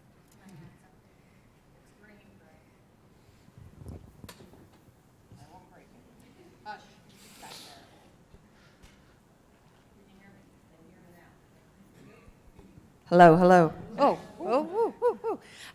I just wanted to add that Dr. Fountain has recently outreached to all of his families in Seoul to assess those that are interested in coming back. So while we see just under 300 full-time Seoul students, it's important to note that we have just under 3,000 unique students taking a Seoul class, AKA when you're in the brick and mortar, it's called e-learning. So I just want to point that out because we continue to see a growth in students taking an e-learning class, because a section at their high school may not make. We may only have 5 kids interested in, AP Latin 4. Well, they don't have an opportunity at the school. They will have an opportunity through Scottsdale Online. Right. So I'm happy to share those results with Dr. Menzel that he can forward to the board in terms of our current K-12 interest moving forward. And we do have a plan in place, or we're working on a plan with Christine on marketing the amazing growth and programming that has really advanced over the last couple of years. So my new tagline is "Crisis Creates Innovation," and I would like to say that that is one area that we have been really creative and innovative and found new ways to meet the needs of more learners that need something different. Okay, I appreciate that. So I'll stick on topic with ESSER tonight, but I look forward to a further discussion with regard to that and maybe needs in the future. The next quick question is, you've put up some really looks like some great programs, especially when I look at that middle school bridge. But my concern is going to be that they're funded from ESSER, which is obviously going to end. So how are we watching these to see what is actually viable and really helping our students so that in the future, when we no longer have ESSER, we have someone like Mrs. Stoller who applies for different grants, or we make it a budget priority in the regular budget. How are we looking at these programs and identifying them, or which ones would be something that we really need to keep regardless of the fact that they're being funded just through ESSER right now? For instance, the middle school bridge. Well, I think, first of all, with the Prisms of Reality, a lot of the equipment has been purchased for that. So some of it might be just the licenses that would have to keep being purchased, which may be feasible to do. We'd have to ask the budget person. The other part is really looking at that data. Right now, as I said, we have 2 or 3 modules that they have been given and gone through. We'd like to see more to see if we can keep up that trend of scores improving. What is the final result? Does that carry over to some of these high stakes assessments as well? And then being able to make that decision, are we getting what we need from this? And if we are, then where can we find that money? And I think that would be a fantastic presentation at some point when ESSER looks to be running out for these programs, to maybe you have come forward and talk about outcomes Absolutely. received from particular programs before we prepare a budget, after the ESSER is running out. Absolutely. The final question, just really quick. I know I appreciate, Shannon, that you've put together this dashboard. Is there something maybe in the future that you can give to the governing board, at least, that shows a finer breakdown? For instance, when you have the allocation for SEL or just learning loss, I would really like to see kind of and maybe I missed it, a little bit of a more detailed where that went. I know we have it for the bond issuance and the bond money. Dennis had that nice, nifty dashboard, but is there something that we can see that's a little bit, like, for instance, the Nest, I assume that was part of the SEL allocation that you had, Actually, I or? think the Nest was in learning loss. Okay, And that's part of it too, is, where do you put it in learning Uh-huh. loss, do you put it in SEL? So there's a little bit that takes place. But we have our expenditures down to the PO, so we can definitely provide more in-depth. okay. And there's only a few detail. of them that need to be, I think, a little bit more granular, I would like to see, but, so it shouldn't be a bigger deal, but I just would like to see them. Okay, thank you. Vice President Dr. Hartwells. Thank you, President Sanowski. Thank you for the presentation, Alice and Shannon. I have a few questions for Ms. Shammy. Thank you. Do you think, I appreciate that you gave us a graph, and I know you're just getting data tabulated, so we don't have aggregate information, but if you would be comfortable to give us just a qualitative summary of what you've observed right now in going through your outcomes data, because it really is tied to the money, and it really is tied to, keep doing this mobile STEM lab, I'm a huge fan of, and love to see it scale. But this is the kind of information that would be persuasive in finding ways to do that once the ESSER funds run out. So would you be comfortable commenting on both the pre-post test comparisons and then the SEL component? Yes, so I'll do my best. Thank you. The paperwork that you all have now, that you can look over at a later time, is pre and post data for academic growth. And the best qualitative, thing that I can say about that is that it is clear, based on those pre and post scores, that the growth is there. Students grew, for the most part, 90%, I would say, or more, made growth.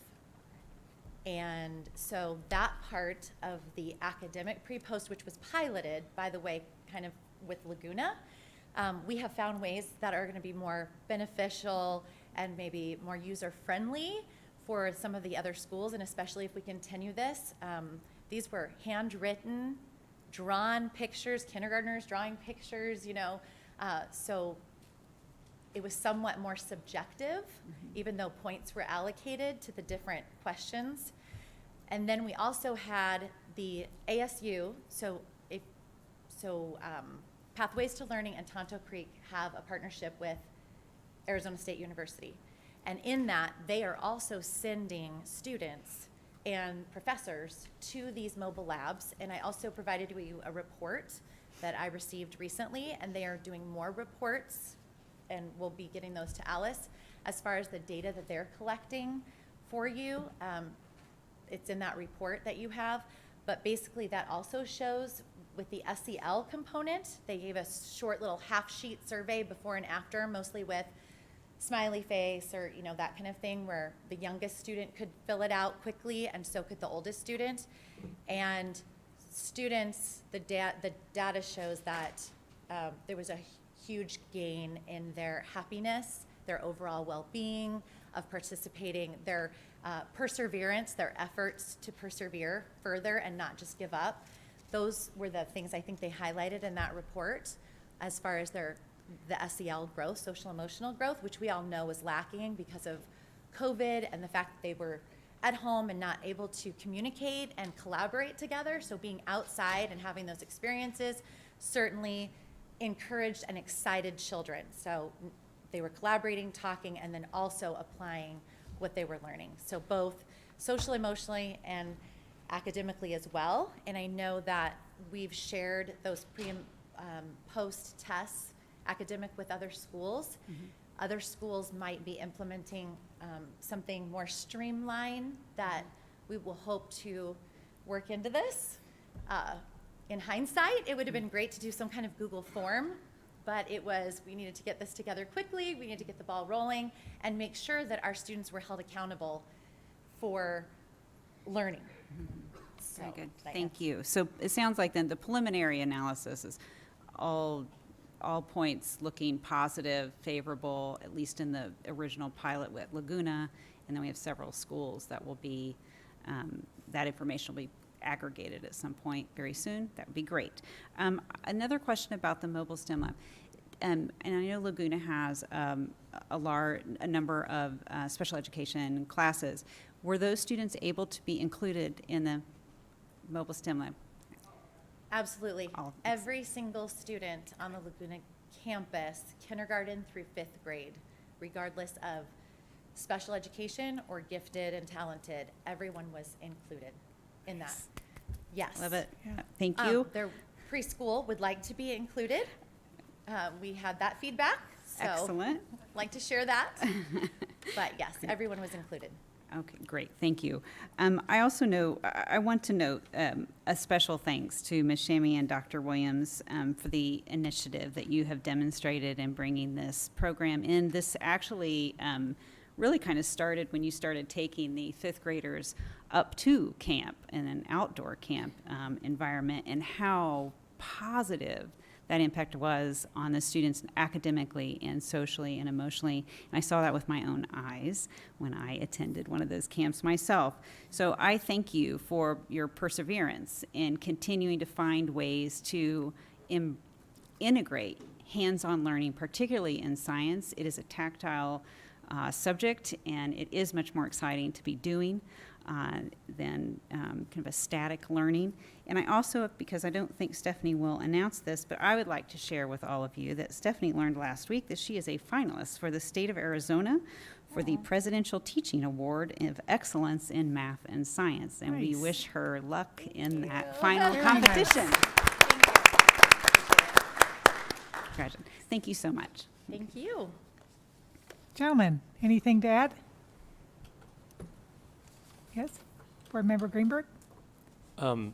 Well, I would just be curious. I saw that Superintendent Menzel was pictured there. Do we have any of his drawings or his work product? No, I simply observed students in active learning, and they were very excited about the experiences that they were having.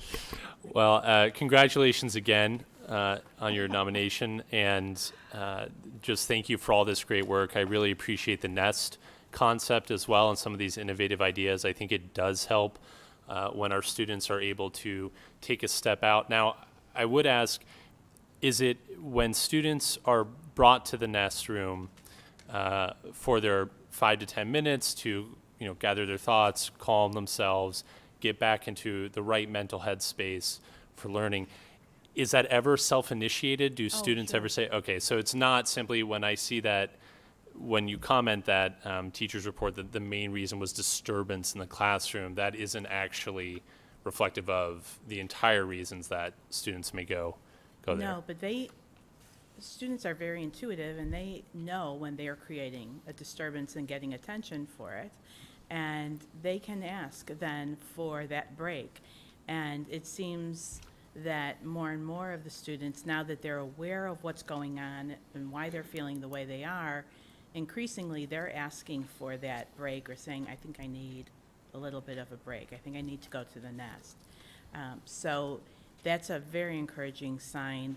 I know that Kim did in our last early release. She also showed all the occupational therapists in the district what's been going on at Hohokam and sharing the news.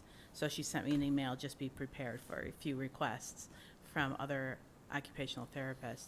But the training is the key. And was this a program initiated by our social workers, or I don't want to say program, but an idea or concept brought forward by our social workers and occupational therapists, or was it put forward by someone else? No, Kim McDonald, who's the Okay. occupational therapist here in the district, she wrote the proposal, but I think it was a team effort, looking at noticing how many students seem to be in distress and frustrated and feeling that stress, and knowing that they know the strategies on how to help the students deal with that. So through that's when she decided to write the proposal. And so with the ESSER grants, then, it seems to me that all of our staff are able to submit proposals that they feel may benefit students. At one point in time, they were able to submit any idea. Now it's a little bit more difficult since the submission deadline has come. Mm-hmm. So now we have those funds allocated towards various, projects. and things. That doesn't mean that we can't amend the grant, but we can't amend the grant every week or something like that. Right. So, yes, people can still come forward with ideas, but we have gone to more monitoring the proposals that we already have, seeing how well those work, seeing if we're going to grow some of those proposals, and then putting together some systems and what resources for those systems so that we can help all students in the next few years. Right. I meant that as the proposals came in, though, all of our staff were welcome. I think I'm not sure why I had this misunderstanding in my head, but I thought it was mainly our teaching staff that were putting forward proposals. No, all staff, and as well as we've had some parents put together Oh, some that's proposals great. as well, some paraprofessionals as well. So through that, we had our parent, teacher, staff committee read all the proposals and discuss and recommend it to the cabinet or need more information. Whatever they decided, that's what we did. Oh, that's fantastic. Thank you very much. And I do look forward to seeing more of the results and data as it comes in, seeing, which programs seem to be working, which ones need tweaking. But it sounds like your team is very much focused on these issues and are bringing in some really innovative ideas. So thank you very much for that. It's very exciting to see and nice to see the smiles on the children's faces and the staff as well. Thank you. Board Member Lindsay? No, we're not done yet. Yeah, just out of curiosity, is the district going to be applying for the AZ on Track grant? And are there the same restrictions on those funds as the ESSER funds? It's a very timely question. Well, as a matter of fact, first of all, I have to say Arizona is much more on top of it than Illinois in some of those respects. But the webinar that came out to explain AZ on Track was last Monday. So a couple of us watched it, and the application was due last night by midnight. So I'm very happy to say that we were way ahead by 2.5, 3 hours, and got that application in, thanks to Lori doing some late night work, Shannon having to come back to her office to get a form that was needed, and the form was submitted. So we have applied already for those funds. We'll find out in the next couple of weeks, and then we go to round 2. So there's, I think, 4 rounds to get the funds. But there are a lot of requirements associated with getting the funding. Part of the analysis that we're trying to do is, are we actually going to get enough in revenue from the state to offset the cost of the requirements that they put in place? But we thought it was responsible to go after the funding and see where the process lands. So I appreciate the team's work late last night. And then on the various summer school options, will kids be identified and invited to them? Yes. And do you know roughly when those invites will start going out? Just because people Make leave plans. for the summer, Yeah. make plans. Let me check with a coordinator.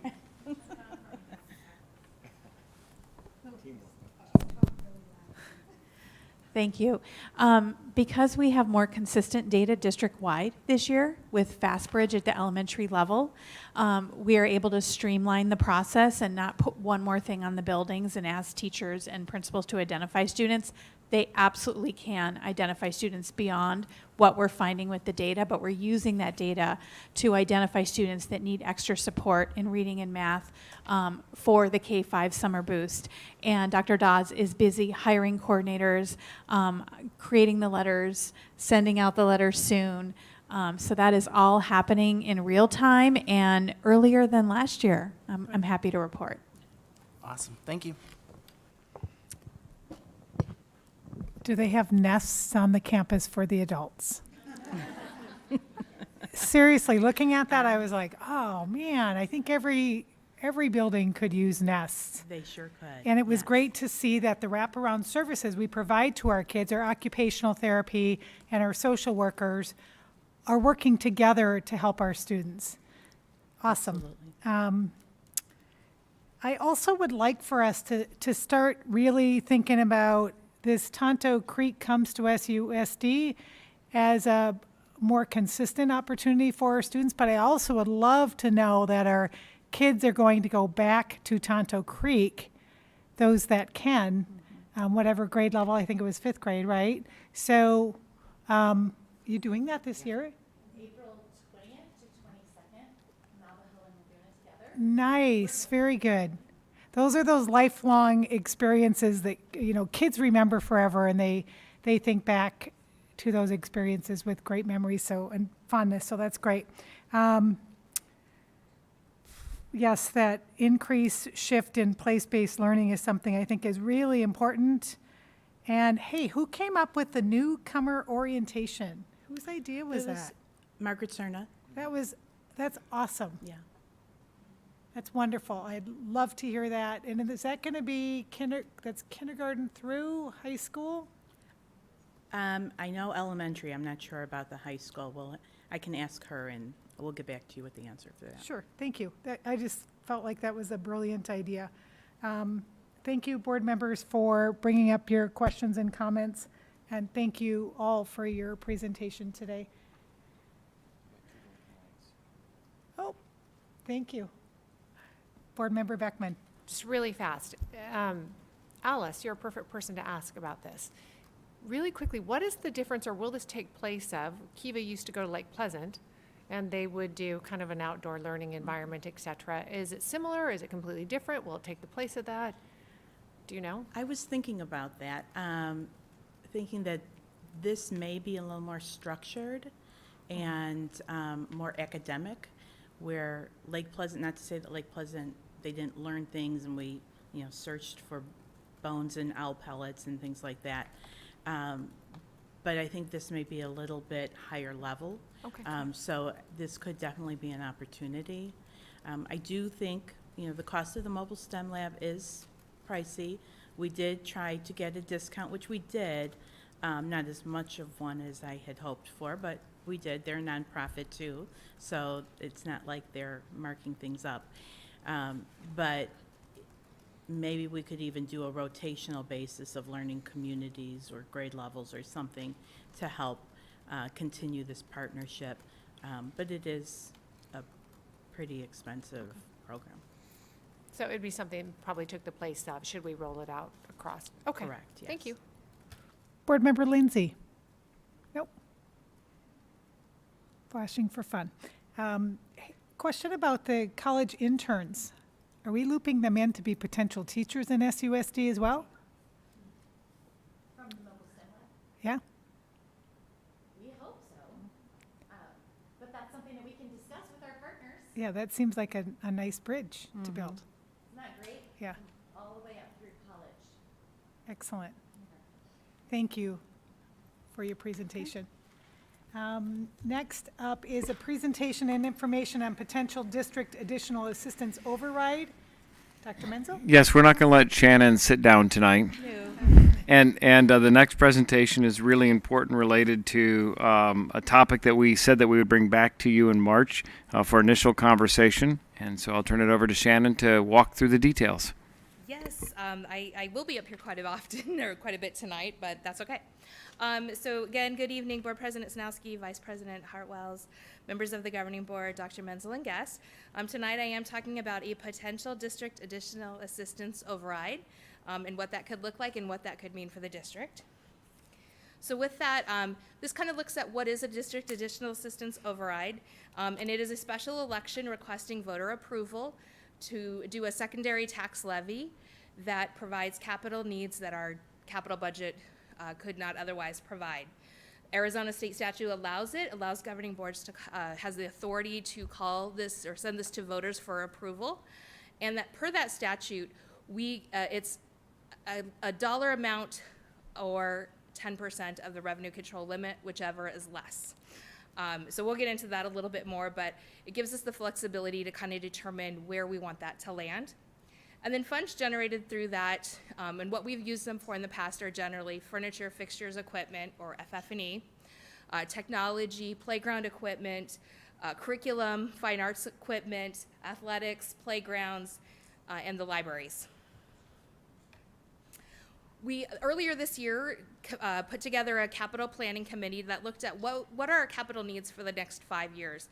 And really, that'll be an ongoing committee that we'll have that each year is looking at what of our needs. And so that kind of started this process of looking at what do we need and what are at our schools. We created this committee, which is made up of district administrators, district staff, as well as community members. and really tasked them with developing a 5-year plan. That first part of that process was going back to our sites and departments and saying, what do you need? What are the needs, the capital needs on your campuses, and what are the things that you really need to be able to be successful in what you're doing? What are the curriculum? What are the software things that we need as a district to be able to provide for our schools and for our district to run? And from that, started looking at where does that land? Is that something that is covered by a district department, or is that something that's really bond, or is that something that may not even be capital? And narrowing that down, as well as looking at, do we need it this year? Do we need it next year? Is that something we're gonna need in 3 or 4 years? What are the costs, and how do we provide for that? So we are still working through that process, but what it really brought forth is we have a lot of capital needs. And there have been years in the past where, unfortunately, the state did not fund capital or district additional assistance as fully. We are now receiving full funding for it. But there are a lot of needs that go along with our school district and making us a world-class school district. And so that was one of the things that became really prevalent through that process is there's a lot that we need to look at, which also feeds into why we're here tonight recommending an override. So as we go into that, our override that we're currently in was approved by voters in November of 2016. It was capped at $8.5 million. So the provision was the same at that time. You could do a dollar amount up to 10% or 10% of our revenue control limit. However, at that time, it was decided to just cap it at 8.5%, which is considerably less than 10% of our revenue control limit. But that was the decision at that time. Took effect July of 2017, so for the 17-18 year, and it goes through June 30th of 2024. So we have a little bit of time with this. It's one of those things, and we'll talk about this a little bit more, where we can take this early to the voters, or we can choose to wait and have a little bit more time if that's what is deemed.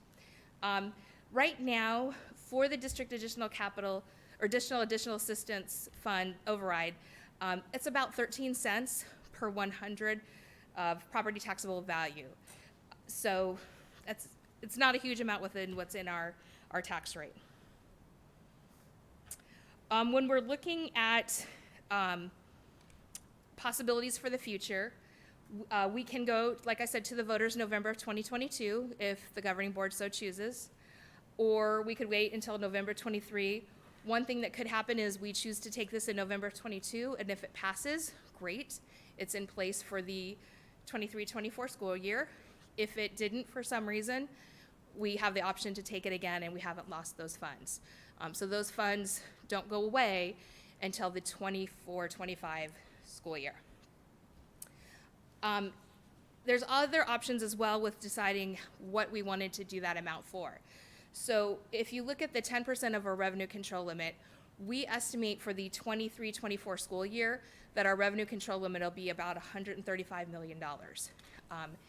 If we were to go with a 10% limit, that puts us at $13.5 million, which, I mean, that's $5 million more than what we're doing right now, which is a considerable amount. We have a considerable amount of needs, and unfortunately, I think we're all brutally aware of the fact that everything costs more, especially more than it did in 2016 when this was approved the last time. If we did that in November 22, it would take effect July of 23 and would run through June 30th of 2030, so it's 7 years. And this is just an estimate of what that tax rate would look like. It varies because we have a property value assessment. And what that does is it determines where our tax rate is going to lie. So based off of where we are right now, that would, if we went to 13.5 million, that would put us at approximately 21 cents per $100 of property taxable value. So it's just a slight increase over what we have right now. I would also say that with our tax rate, we have actually decreased it every single year since 2017-18 when this took effect. We also have one of the lowest, if not the lowest, tax rate in our community, but definitely, I mean, surrounding areas, we are the lowest with what our tax rate is. One of the questions that we get asked quite a bit is, what is the difference between additional assistance and bond? Why do we need both of these things? And the way I kind of think of it is, you don't refinance your house to buy new furniture. You just save up and you buy new furniture. Well, generally. You put in a new kitchen or a bathroom, you're generally going to be spending quite a bit more. It's a bigger purchase. That's when you're going to look at refinancing your house. Same type of thing with additional district assistance. These are things that are smaller things that we need to replace, repair. It's furniture, it's desks, it's chairs, it's laptops and technology, instructional aids like workbooks and kits, the science kits that were just shown through ESSER. Those are the types of things that go through our capital. And so those are the smaller type things. When you talk about bond, that is when you start doing your renovation, your huge changes, remodels, new builds. That's not something you can cover from a capital override. Those are millions of dollars just to do one school site. So really the difference is smaller items for additional district assistance. They're replaceable, they're changed more frequently. Bond is really your bigger items. It's your renovation, your property, a school bus. Those are more expensive type items that would go through a bond. So this kind of looks at the impact to taxpayers. One thing I will say is I know that no home in Scottsdale is a $100,000 value, but it gives an idea to easily kind of figure out what does that look like. And so really we're talking about going from $13 to $21 per $100,000 home. Looking at that, it's $8 per $100,000 value. 67 cents more a month. For your higher value, $4 a month. I think most people spend more than that at Starbucks on a regular occasion. So it's really not a huge impact for what it can do and provide for our schools. So this just looks at what do we have now and what are possibilities for the future. So these are the categories we currently have, and I think they're good categories. They're the same things that we would want to maintain in the future. The only thing we added for a category is a little bit of facilities. And when I say facilities, that's more like your little things, leaf blowers, power tools. If something happened and we needed an AC compressor or something to, something larger with an AC unit, that gives us the freedom to be able to use those funds to address those needs. Facilities, generally the bigger projects, that's gonna be out of bond. We looked at, okay, if we did raise it to $13.5 million, and again, that's flexible. If we went if we said we wanted to make sure that it was 10% of the RCL, then we would want to raise that to a higher amount, but knowing that for next year, or for 22-23, that would be 13.5 million or so. We looked at, okay, what would that look like for those categories and where would we increase? And again, looking at what were the capital needs that were brought forth through that capital process, and really the bulk of that additional money going into curriculum and going into technology. And I'll talk about that a little bit more in depth in a minute here, but really we found that with technology, we know there's so many new things that are being innovated out there that we could use to help our students. Additionally, in 2016, we weren't planning a one-to-one device. We weren't giving students a device, every single student. And that's something we've taken on and something that's great, but those devices have to be replenished and refreshed. And again, the other area we looked at is really increasing is fine arts. We have a lot of needs, and again, we'll talk about this, but we have a lot of needs. Our auditoriums and gyms, they need help with their sound systems. And so we really looked at where are the areas that we're seeing those biggest requests from. So those are just proposed ideas of where those increases would come into play. So when we talk about technology, again, it would be for students and staff. The big thing would be laptop refreshing and making sure we have those laptops, they're up to date and current for our students to use, that all students have the one-to-one device. But it's more than just that. It's the copier leases that we have at our school sites and department buildings.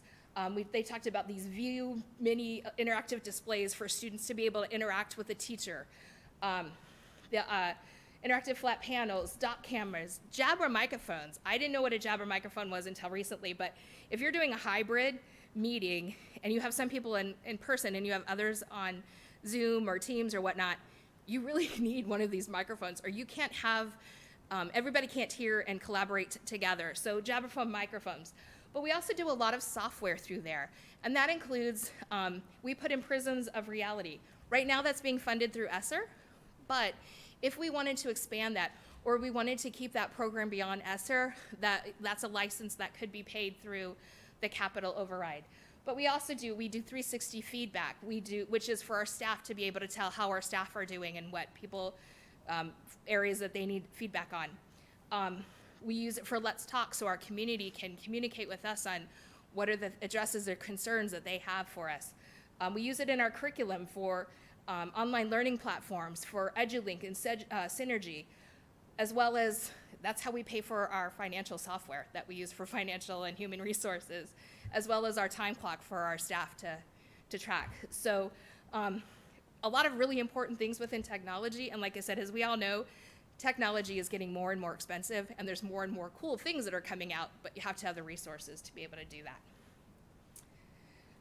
FF&E, furniture, fixtures, and equipment, again, that's like desks and chairs, but also those cool learning labs that we see, and being able to provide the different kinds of chairs that help students learn better in the classroom.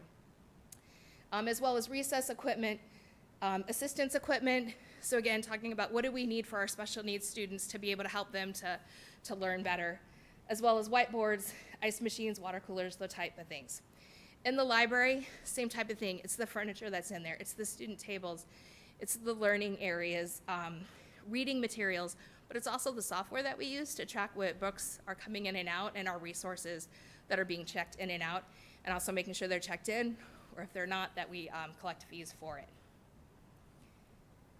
Fine arts, as I talked about, there is a huge need, is what we really found out, for lighting, sound equipment, Bluetooth, the wireless speakers, and having to deal with the frequency changes that are coming up with that.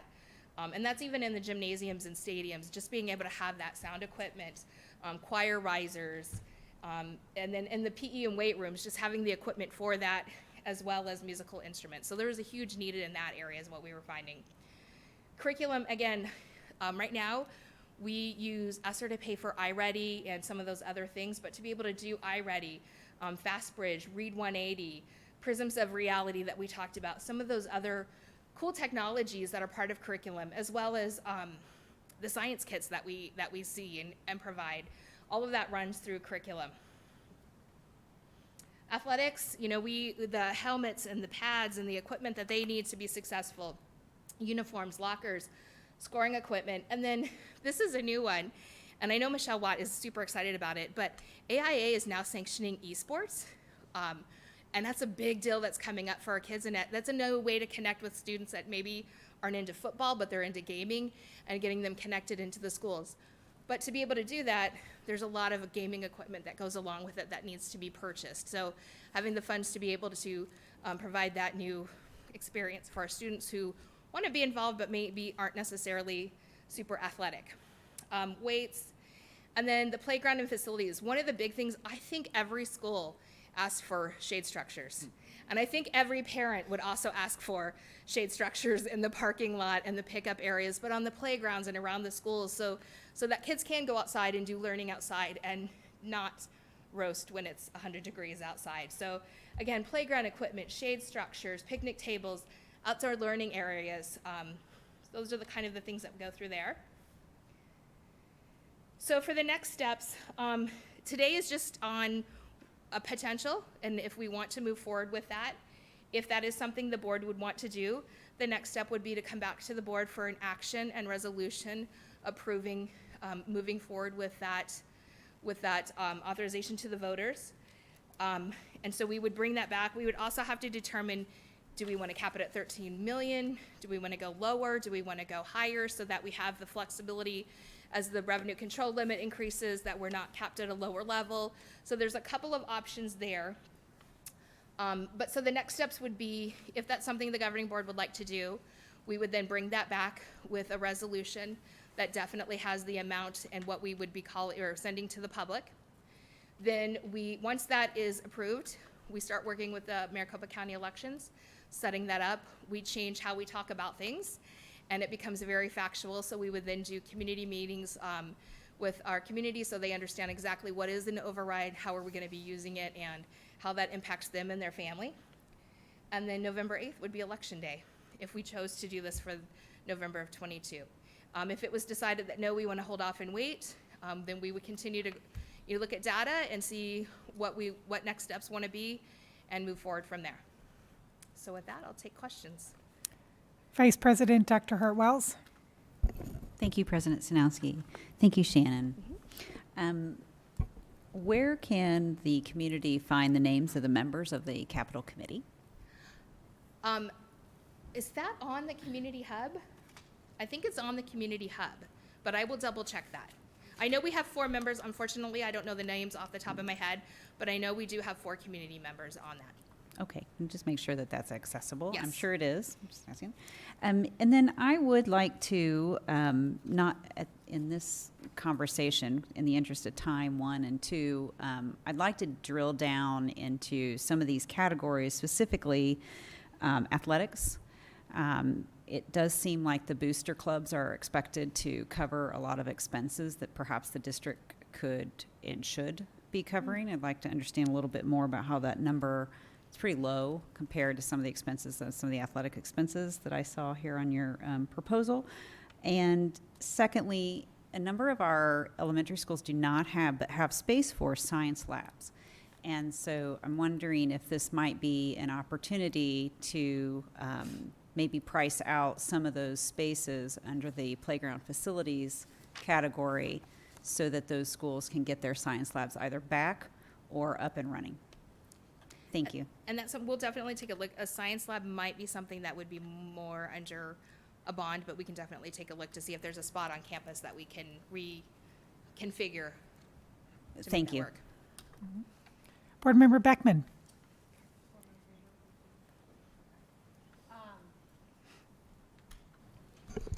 I wanted to say I appreciated you bringing up the fine arts department. I spend a lot of time with our fine arts departments, and nothing is more heartbreaking than when you see these kids work and work and work and memorize lines for a musical, et cetera, and then get up on stage all ready to go and have their mic cut out with their only one performance. Yeah. And it's due to us not being able to provide them with the technology that they deserve. So having said that, I know the board will have a discussion about whether we put this on the ballot this year or next year. But personally, I want to make sure that, that whole narrative that it's just giving more money to our schools really, to me, is not an accurate one. It's maintaining the level of competitive, safe, clean, supports that our kids have always deserved and we've always known in Scottsdale. So I look forward to a discussion drilling into where the money will go further, but do appreciate you bringing up the fine arts thing too. Thank you, Board Member Beckman. Board Member Greenberg. Thank you, Shannon, for this very helpful presentation. If my understanding serves me correct, the reason why we're receiving $8.5 million right now is because we listed a cash amount lower than 10%. That is correct. So that when it passed, we actually received less than what we could have received. Is there any reason not? Do you have a cash number proposal, or what would you think? Wouldn't it always be better to offer cash value over the 10% figure? So when we looked at this and what that could potentially be and what it would be, what it would do to our taxes and our families tax-wise, we have looked at it and thought that 14 million, I have 13.5 million because that's what we know it would probably look like for the first year if that was the choice that we moved forward with for 10%. I don't know that we would necessarily exceed the 140 million mark for a revenue control limit. Just looking at what our trends have been, it's possible, but looking at what our trends have been, and that's when the revenue control limit is based off of our ADM and the amount that we receive per student. So looking at that trend with over the next several years, I think that we could probably set it at 14 million, and we might hit a point in a couple of years where 14 million is 10% or just under 10%, but it gives us a little bit more room. Going too much more than that, I don't know that I would be super comfortable with much more over 14 million, just with looking at how that would impact our families as well. But I definitely think 13.5 is probably the lowest we would want to go. But just looking at what the potential could be, probably 14.5 being the higher end of it. If you wanted to, and if we wanted to make sure that we were definitely getting that 10% of the RCL, then you would have to go with like a 14.5 number for that cap. Given that our tax rates are so low in our community, the lowest in the state, essentially, I would like to know what that impact would be at 14 or 14 and a half. And It's I about think a penny. It Okay. takes it from like 21 cents to 22. a shocking increase. Yeah, shocking. I think it's very important that we err on the side of caution, because to be losing out on as much money as we could have had to do many of these repairs and or replacements or new items to our district is critical. And that was, I know that was before this board took office. I know that was before you were here. I was here, but I wasn't anywhere You near weren't this involved, role. right? You were not the CFO, certainly, and we had just completely different leadership. I think it's a very unfortunate missed opportunity. And I also think, the news is clear. Our recent propositions are likely not going to succeed in court. And I think the legislature is going to continue to make tax cuts. So in light of that, I think it would be just, in terms of the fact that we are supposed to make decisions in the best interest of the district as a whole, fiscally unsound not to attempt to maintain this funding for our students, so that, as Board Member Beckman has stated, we can remain both competitive but also provide a safe and productive and innovative learning environment for our students. And if we don't go for it this year and choose to go for it next year instead, the risk is higher, right? Because if we fail at that if we don't go for it in 2022, go for it in 2023, and it fails for whatever reason, Money's gone. money's The next gone. Yeah. So it would be my recommendation that we go for it this year when the risk is at its lowest, and we can. And if it fails, then we have a second bite at the apple to really explain and make sure we fix whatever messaging has gone awry. That's my comment on the matter. Thank you. Dr. Menzel, do you have anything to add? That was the point I was going to make. And just to build on that a little bit, for maintenance and operating override votes, there is a tiered reduction, but for district additional assistance, there's no tiering. It's a complete loss of that revenue. And so I think that is the reason why going in November of 22 makes more sense, in order to ensure that we position the district to be able to move forward with confidence related to the needs that this funding would address. The other thing I would add to that is if we choose to go early, so we have the maintenance and override right now. If we choose to go early for that, and it does have a tiered system, so you have to go a little bit earlier for that vote versus waiting the 7 years. If we choose to go early for that vote, that would be November of 23. So you could, if you did this for November 22 and it passed, that would be great, because then November of 23 would give you the opportunity to do the M&O override early if you choose, and not have those both on the same ballot. Not that you can't, not that that's bad, but it breaks it up a little bit with what is going and when things are going. So what does the conversation look like and timeline that we as a board need to make that collective decision? So it sounds like it sounds to me like you are wanting to take that in November of 22. So that being the case, we could come back at the next meeting, which would be April 12th, with a resolution so it would be an action item with a resolution that's very legalese, that's put together, that would say that we're taking action to vote and take this to the voters. During that resolution, we would have to put a dollar amount in there if we wanted it 14, 14.5, 13, what dollar amount we wanted it to be. And like I said, I just use 13.5 as this is where we would be for that first year based off of what we know or what we think the revenue control limit will be. So we would at that time have to say this is what we anticipate, or what we want that ballot to say is override for 14 million, whatever number that is. And that would go to the board potentially April 12th.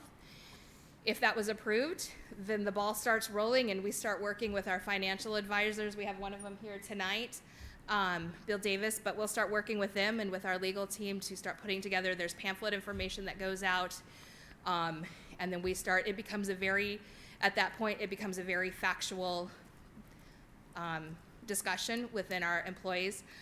The other part of that is at some point, and that could happen on the 12th or it could happen later on, but before June, we would also need to get a governing board pro statement that would be put together and part of that pamphlet.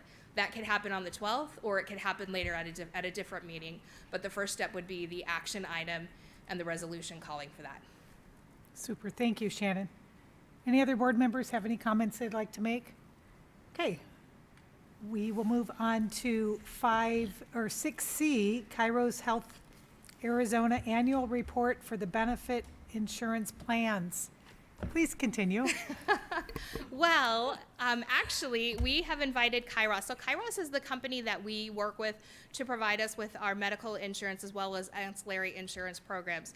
And so every year, they are excited and ask to say, can we come to your governing board and just talk about what has happened throughout the year, what we see, what the trends have been, where the expenses are at, and just how we're performing and ways that we can perform better. Since we are self-insured district, that means that whatever our actual costs are, we pay.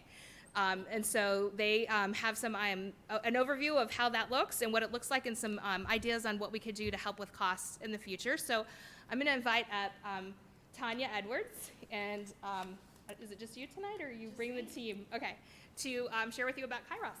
Thank you.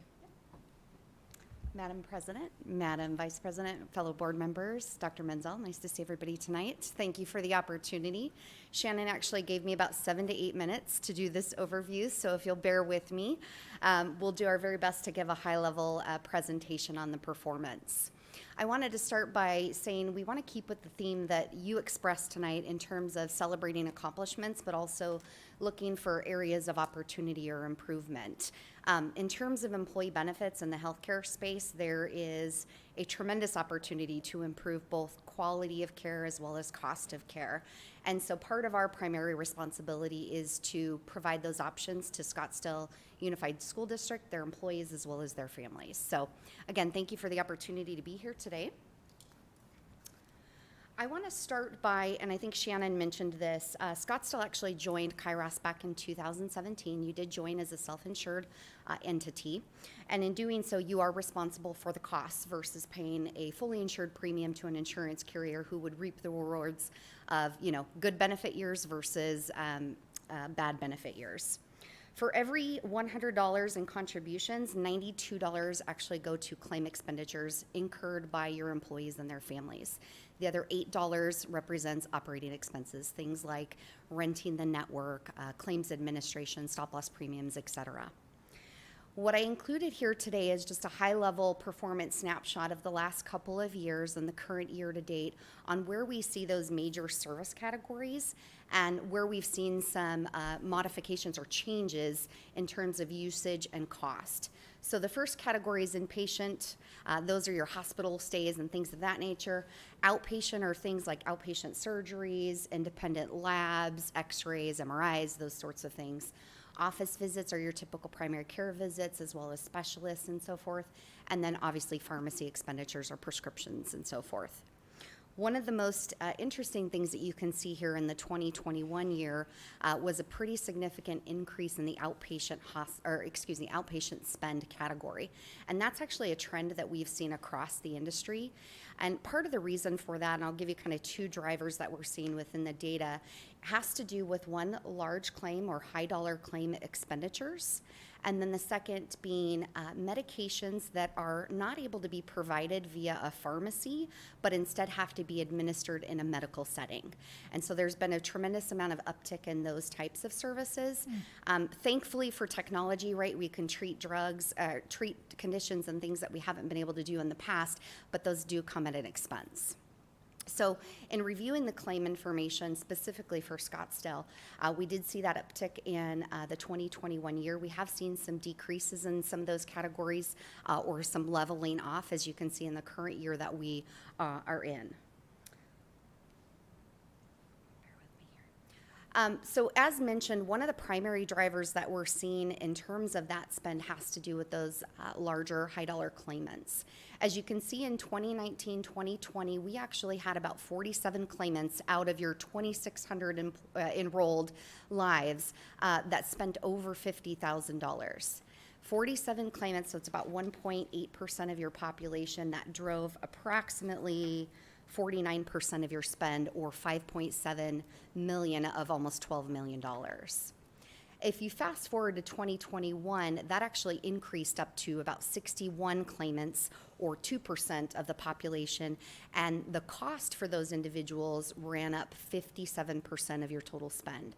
So again, increase in total people usage as well as total expenditure, up to about $9.3 million. The average cost of those in 1920 year was about $122,000 on average for those 47 people. And then if you look at 2021, those 61 people, that increased to about $152,000. I will mention a couple of things as we drill into the specifics. You did have a couple of individuals that has some pretty rare genetic conditions that received specific medications that totaled, in fact, 2 claimants that totaled almost $4 million in prescription claims administered in a medical setting. So $4 million for 2 individuals in that 2021 year. One other thing I'll mention on that last slide, some of the major categories that we see the spend has to do with cancer, some gastrointestinal types of conditions, again, those rare genetic conditions that I mentioned, as well as some neurological, things like multiple sclerosis and so forth. As we kind of drill down into that large claim expenditure, one of the areas that we saw the biggest change in had to do with those spending between $125,000 and $150,000. So as you can see here in 1920, we only had 1 individual that spent within that threshold of about $127,000. In the 2021 year, we saw about 8 individuals spending almost over $1 million. And you can see the major conditions there, some back conditions, so back surgeries that may have had some infections and things like that, heart conditions, cancer, multiple sclerosis, and then even a substance abuse case. As a reminder, as we look at this data, typically what we do is we start to prepare for renewal and, looking forward to the next years, we take that loss funding or that claim expenditure that is specific to Scottsdale Unified School District. We do build in stop loss, so you are capped in terms of your exposure. So any claimant that exceeds $300,000 on an individual basis, you have reinsurance protection for. So we build in those premiums, and then we also look at those operating or administrative expenses to come up with what we call required funding. And within that, each year, Scottsdale, as a self-insured entity, can choose to either fund at that required funding level, below, or above. And there have been some years, as you can see here, where you have done various of those options. So for example, in 17-18, you were new to the Kairos environment. In the subsequent year, we did make a recommendation for a 6% increase based upon those variables that I talked about. At that time, it was decided to basically look at the plans and rate them accordingly based upon their performance. So you were given a little bit higher increase to some of the more rich plans versus the less rich plans. And then in 2021, you can see there the recommended rate increases versus the actual. I think all in all, the good news is over the course of the last 5 years, the average increase has been about 4.125% in general, and compared to the industry at about 7 to almost 8%. Again, we kept it very high level, but want to offer the opportunity. We certainly can dive deeper into the specifics of the data, but just to give you a flavor for what we're seeing within that. But I think even more importantly, the next logical question would be, what is it you guys are doing to manage or mitigate those cost increases, right, for our employees and their families? And so just a couple of highlights that I want to point out. One, as part of the services that we offer, we do go out and we look at the market to procure various services and service providers and program offerings. So within this last year, we actually bid about 7 different service providers, going out to the market to look at who's best in class, who has the best programs, who has the best pricing. And the benefit of doing that is we can actually reach out to the market and evaluate those options, but secure better pricing on behalf of Scottsdale with about 3,000, participating members, but collectively with our pool of 20,000 lives.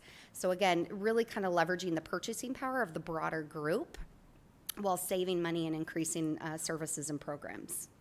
The second thing that we're focused on, we actually received board approval in 2020 to invest in some what we're calling clinical advocacy resources. And again, I think it ties back to just some of the challenges within our industry and helping people find the right setting of care, the right treatment, the right options in terms of what they might be diagnosed with. And in doing so, we invested in some clinical resources that we have in-house. And interestingly, I'll just share with you, within the first 9 months of that investment, we actually were able to steer about 12 individuals out of those outpatient hospital settings for those infused medications that I talked about earlier, and we're able to save $1.5 million. So that was just 12 individuals, $1.5 million. And not just from a cost perspective, but also in terms of allowing them an advocate who will help them navigate the complicated system in healthcare, where to go, who to see, how to secure resources, beyond what might be available through the health plan. Interestingly, I'll mention really briefly, we had one peer school district that decided to invest in a dedicated clinical resource going into this next year because they've seen some of the impact and the benefit of that program. And then we also just received a national award through AGRIP, which is Arizona Governmental Risk Insurance Pools Association nationally, for basically creating some innovative programs where we can leverage what exists in the market today, but really expand on what employees and their families have access to. And then we also, you might recall, over this past year, we did make a modification to who we were using for both of our network as well as our claims administrator. We were previously using Blue Cross Blue Shield of Arizona. We went to the market and evaluated about 13 different options as we were doing that analysis and landed on a relationship with United Healthcare's network and then UMR as the claims administrator. And already we've seen some significant improvements just by that modification. A 29% rate reduction that specifically lands back in Scottsdale Unified School District budget. We saw some improved claims administration, so ensuring that things are paid properly and appropriately. And then also some improved network discounts. So we can see in terms of the contracts that are with the providers, we've already seen about a 4% improvement just in the initial data that we've reviewed since making that change in July. And then finally, pharmacy benefit manager. So prescriptions, I think it's, again, one of the other challenges that we have in this industry. And so we went to our pharmacy benefit manager and have since renegotiated a new contract. And in doing so, we were able to improve contract terms as well as achieve savings. And this is, again, specific to Scottsdale, of about 7.5% over 3 years. So in year one, we are estimating about $335,000 in savings, and over the course of 3 years, about $1.2 million in savings by renegotiating that contract.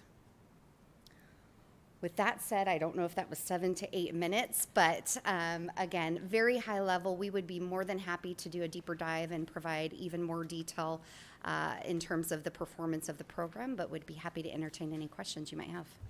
Board Member Greenberg? Madam President, have we had somebody audit any of this before?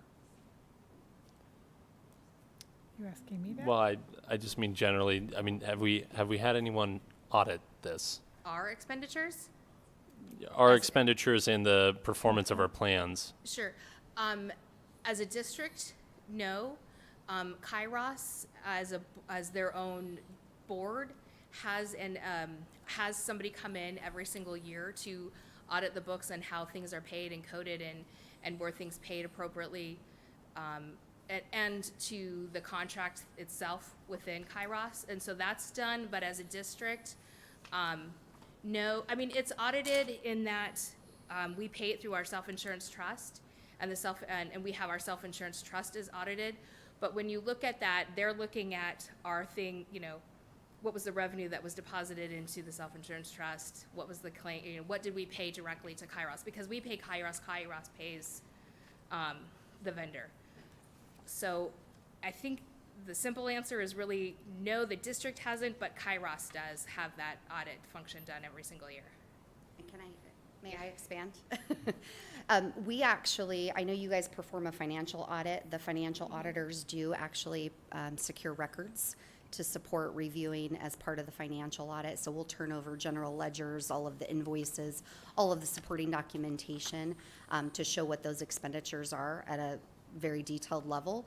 And then to Shannon's point, we also engage an independent actuary, an independent claims auditor that actually does an audit of the actual claims expenditure. And I'll give you one quick example. In the first year that you guys joined Kairos, we actually, our accounting and finance team identified that our claims administrator had overbilled us by about $1.8 million collectively for the whole program. We identified that, we went back to the claims administrator and then used our auditor to basically balance that and identify those recovery funds. So not doing those audits could have created, right, additional expenditures. But year over year, we do engage an independent auditor to look at those claims compared to invoices and so forth. And we provide all of that detail to each entity that participates. If that helps. I find healthcare is a very complicated area, and I generally turn these documents over to colleagues of mine who work in this industry, and oftentimes one of the issues is that they lack enough information to be able to provide me advice and guidance. But even if they could do that, and even if I spent hours asking all sorts of questions, I'm not sure I would be in a position literate enough on the topic to properly identify whether this is the proper plan for us to continue using. And I'm wondering, given that we are looking to develop a little bit more of a coherent internal audit plan as a committee, whether this is something that could be discussed with the city of Scottsdale, Superintendent Menzel, to see if a performance audit on these matters is possible, whether and what that might look like, because I'm sure the city of Scottsdale must have similar similar concerns and challenges regarding securing healthcare and how that's done. Maybe they don't. Maybe they do it through the state ASRS. If that does healthcare, I don't know if that does healthcare. Right. Okay. So that's a bit out as well. But in either event, seeing how that might be done, because I know we switched, and then there are other vendors who have sought out business from the district to go back to, and this and the other. So it's not a comment on Kairos. You guys may be doing everything excellently, and that this might certainly be the right plan for us. But I just think that this is a very complicated area and be potentially a good area for auditing. Thank you. Vice President Dr. Hartwells. Thank you, President Sanowski. Thank you for the presentation. 2 questions. The clinical advocacy component that you had indicated had some success. Can you reconcile that against the previous few slides where we had, in the course of, 12 months, a significant increase in spend for large claims and chronic diseases? Can you just speak to that? It doesn't map up for me. Sure. No, it does not. And part of it is what I'll call infancy of the program. So as we invested the resources, one of the things that we had to do was also invest in a data warehouse and reporting analytics tool. And so what we did is we had to get all of the data at a claim line level detail and bring all of that into one central source so that we could start combing through and identifying these opportunities, which in that particular instance is an outpatient hospital. I think unique to Scottsdale specifically, those two individuals had those rare genetic conditions. One of those individuals took a specific medication that cost $2.1 million that the manufacturers will not budge on cost or, setting of care, which rightfully so because it is a newer treatment, but it is curative in nature. And so in those instances, there's difficulty in steering at that type of a scenario that really weighed heavily on your specific experience. That said, we are certainly starting to expand some of the things. So we're doing things now where we're reaching out post hospitalization discharge, where we can interact with people and identify what resources they have. Do they understand the medications that they've been prescribed? Have they followed up with their physician? Those are the things that we'll have to watch more over time. But the value of that data warehouse and in using those specific examples that I gave is we can actually see in the data pre-service, right, in terms of what the costs were and where individuals were going, and then we can see post-service the impact of our steerage and our efforts to advocate and find alternatives for them. So what I always say, and we talk to our board about, it's pretty much tip of the iceberg at this point, and I think there's significant opportunity for us to engage with Scottsdale's employees and their families, and we've even talked with district staff about starting to work on some communication strategies to make sure people are aware of the resources so that we can engage further. Okay. I think that's been one of the areas that as a district we need to work on a little bit more is how we communicate what resources are out there and that is a resource that you can use and it's free and it helps you because, as a district, if you're on a HSA, you're paying that out of your pocket. So it helps you, it helps the district. So we have talked about within our benefits department, what resources, what tools do we need to use so that our employees are aware of what's out there, be it there's a difference in where you pick your what pharmacy you use can make a huge difference on what that cost is. Having the knowledge about a clinical advocacy program. So we do have a health employee, we have an insurance meeting, but we are doing in April employee benefits type fair, and so that's one of the tools we want to use to let people know is at that fair, these are the options that are out there that people have, the resources that you can be using that can help you manage your health and manage the costs within health. That helps the employee out. It also helps the district. Okay, great. And along that same line, so it sounds like what you're describing is cost efficiencies. Does the feedback that you track also track effectiveness of these alternative care paths that are suggested? Yes, we have basically quality metrics built into this data warehouse where we can actually start to identify improvements in health overall, right? And so starting to look at the expenditure of individuals that we're engaging with and how does that improve the cost and quality of their engagement with their primary care doctor. I'll use a diabetic, for example. Adherence is typically challenging in getting people to take their medications and getting their A1C tested. And so part of our strategy is to engage those individuals and then basically work with them to achieve those goals and then monitor over time in cohorts the effectiveness, again, from a quality and a cost perspective and the improvements that we can see. Okay. That will take a little bit of time, right? But it's definitely something that we are in the process of doing. Okay, great. We'll certainly look forward to learning more as that matures. And then my second, and this is actually, you commented on compliance, is a nice segue to the question on the PBMs. The renegotiation, when was the effective date of the renegotiation? So we just went through the process. The effective date will take impact as of 7/1 of this year. Okay, all right, so we still have a while to see anything shake out there. Yeah. Okay, thank you. Any other questions from board members? No. Shannon, are you going to continue with the? I see there are some additional slides. Yes, sorry. I included some supplemental slides just as reference points. Do you want to share those? Sure. Again, I had 7 to 8 minutes, so I wanted to be mindful of your time. This just speaks to, again, clinical care advocacy and some of the efforts that we're making and continuing to expand upon. Things like, and I hate to use this term, but watchdog over the programs that we're purchasing from the insurance carriers, right? Some of the utilization management, case management programs, oversight of the pharmacy benefit managers. So for example, we get notifications of any medication, specialty medication over a certain dollar threshold, and our clinicians are reviewing that to ensure appropriateness of care, identify alternatives if somebody maybe hasn't tried a prior treatment or an option.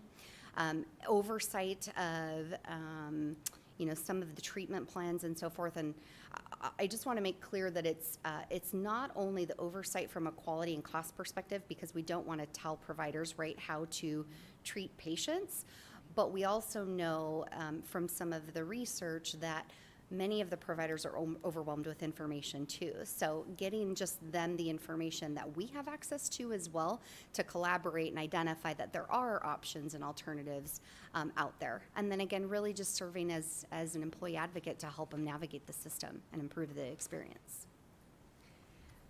This just gives a quick look at, from our perspective, I think as you evaluate options, we always say to entities as you're exploring and you're evaluating, there's a number of different services that you can provide, right? So you could certainly partner with a Blue Cross Blue Shield of Arizona or United Healthcare directly as a self-insured entity. But one of the things that we would recommend is that you also evaluate some of the other services that come along with being part of this larger program. So we talked a little bit about the independent auditing that we do of our claims administrator, or the independent audits that we do of the pharmacy benefit manager, some of the procurement efforts that we pursue. Typically, you're going to pay a broker consultant, tens of thousands of dollars for every one of those RFPs. COBRA administration, I'm trying to think, some compliance. We do various webinars and educational sessions, both for our participating entities, HR departments, as well as down to the participant level, talking about diabetes. What does it mean? How impactful is it? So all of those types of things really from our perspective are full service benefit solution. And so we just wanted to remind the board these are the types of things that we're offering under our current program. And then finally, just to speak a little bit about the employee experience, obviously that's critically important to us as well. Dedicated service model, they have 24/7 access, which wasn't the case the year prior. We have access to strong networks, as I mentioned earlier. It's a national network, and we've seen some improvements in discounts. One simple ID card, which interestingly is very important to employees to not have to juggle multiple ID cards and so forth. Telehealth services, coming out of COVID and with some of the mental health types of issues that we're having within society, is getting people additional, access points or resources that they can leverage outside of a brick and mortar, therapist or social worker, those types of things. And then also just doing some of the kind of the day-to-day stuff on, health savings accounts and flexible spending accounts and things like that. So from an employee experience, it's very holistic, and we're proud of the fact that we can offer all of these things. I did have a question about the employee experience, and I looked ahead to see that in your slide deck. So I was waiting to see if you would get to it. So since you hadn't, I'll ask, what kind of surveying do we do of our employees for their experience with Kairos? That's a very good question. We have historically done surveys out to our participating member entities, and I'm trying to remember if we've done it at the participant level yet. Yeah, we typically focus on the HR and the benefits team, but we also kind of have continued dialogue with those teams to elicit feedback that they're hearing. We have conducted a couple of regional workshops where we bring together our participating entities to get that feedback. What is important to your employees? How do we best communicate with them? We do work with our vendor partners. So for example, UMR is a claims administrator to do some surveying of people's experience when they call in to find a doctor and things of that nature. And then we've also invested in some participant advocacy resources internally so that we can be that one point of contact for your employees, right? Whether they have a question on the EAP program, dental. We haven't done surveys on that yet, but that's something we're exploring. Thank you. Any other questions? Dr. Menzel, do you have any? Great. Thank you, ladies. Thank you.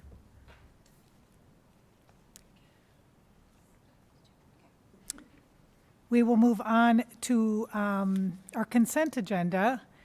I note that consent agenda item 7J was pulled, approval of pay for performance plan for cabinet level administrators. Board Member Beckman.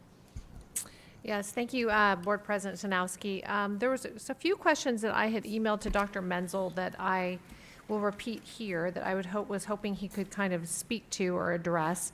The first one is the McCrell tool that we're using when we approve, if we were to approve this tonight, are we approving that tool again and again? Like, is there a room to use some other sort of evaluation tool going forward? The performance pay plan that's being recommended for approval tonight doesn't require use of the McCrell tool. The McCrell tool has been used for building level administrators for a number of years and has been used with central office for the last year. Actually, this year was the first year that we brought that in and trained our staff. So it's been a learning process as we brought that to central office. They do have a tool specifically for instructional and non-instructional district office staff.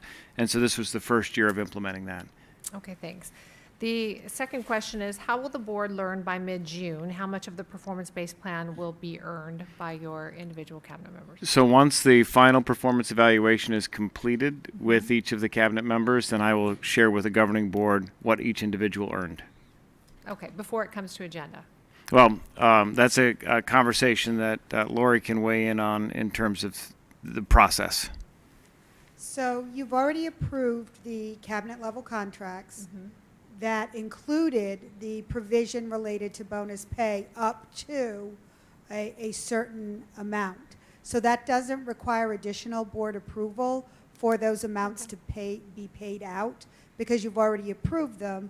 And then this is just the plan by which those amounts are going to be determined, which also the plan itself requires your approval. The specific amounts for different individuals do not, because you've already approved those contracts. Okay, I see. So that kind of brings up another question for me is while your cabinet reports directly to you, and I understand that, those are personnel decisions, but from a board's perspective, where will we have any latitude to get feedback from you on performance? Like, we can't be doing it on individuals in a board meeting because those are confidential. So are we going to be expecting one-on-ones with you or meetings, or not specific to any one particular person, but giving some sort of feedback on how you see the performance going? So there's always the opportunity to have the conversation, and I think there might be two different questions that we're talking about. So in the cabinet level contract, there were significant revisions last year. And previously in the contract before this one, there was a 7.5% TSA that cabinet members got. That was changed so that there is a fixed dollar amount and then this performance-based pay. There was never any conversation that the governing board wanted to weigh in on the specific evaluation of each cabinet member. If that was the intent of the board, that would need to be something that was built into my performance goals, and we'd have to have that conversation. If it's about providing, board perspective about performance of cabinet members as feedback, that's possible to do in our one-on-one conversations.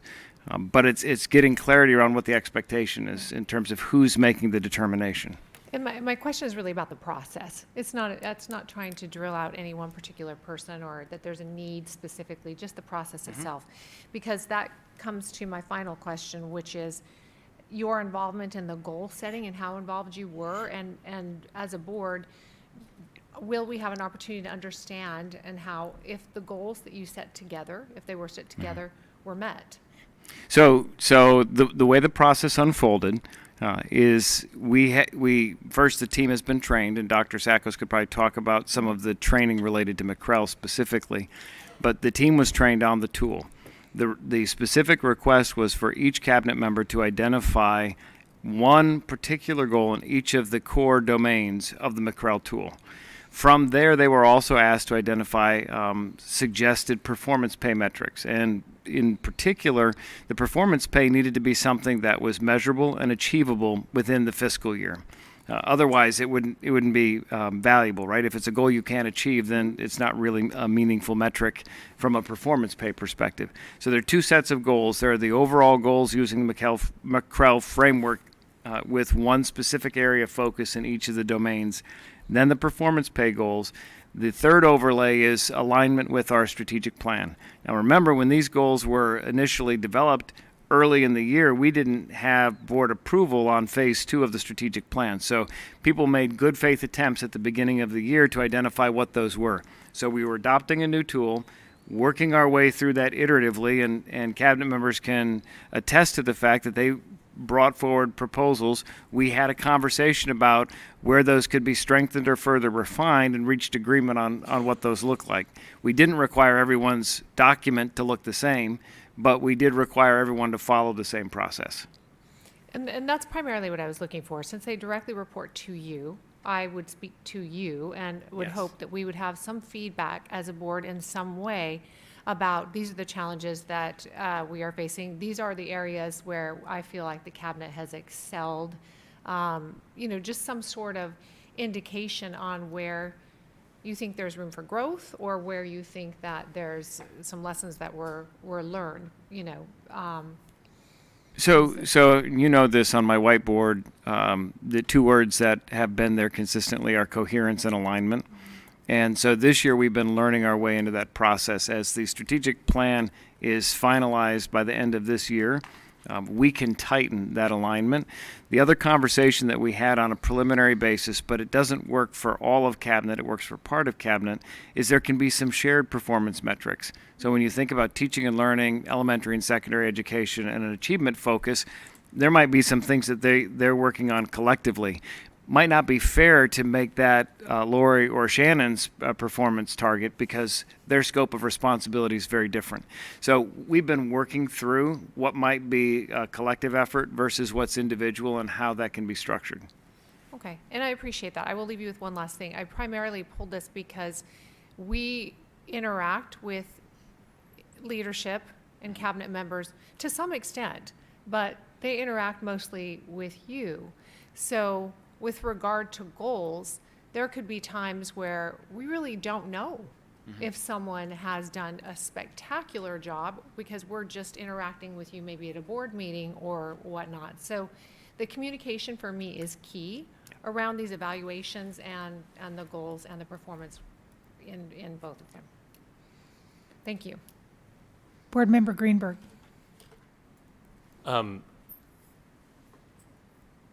I think Superintendent Menzel, when you say that the way in which the evaluation works is that they choose an item within each domain. If I look at the McCrell things, I look at component 3, focus of leadership, and they have 3 overarching domains: non-negotiable goals, use of resources, and defined autonomy. Are you saying that they choose one of those areas to focus their work on, or is the McCrell tool an overall evaluation plus you consider, okay, I'll just, because the easiest thing I think of is public records requests. If someone were to say, well, our public records requests take, this is all made up, I just want to be very clear, this is all made up, 20 days to respond to, but we would like to bring that down to 15 days. Let's say that's the goal of the legal.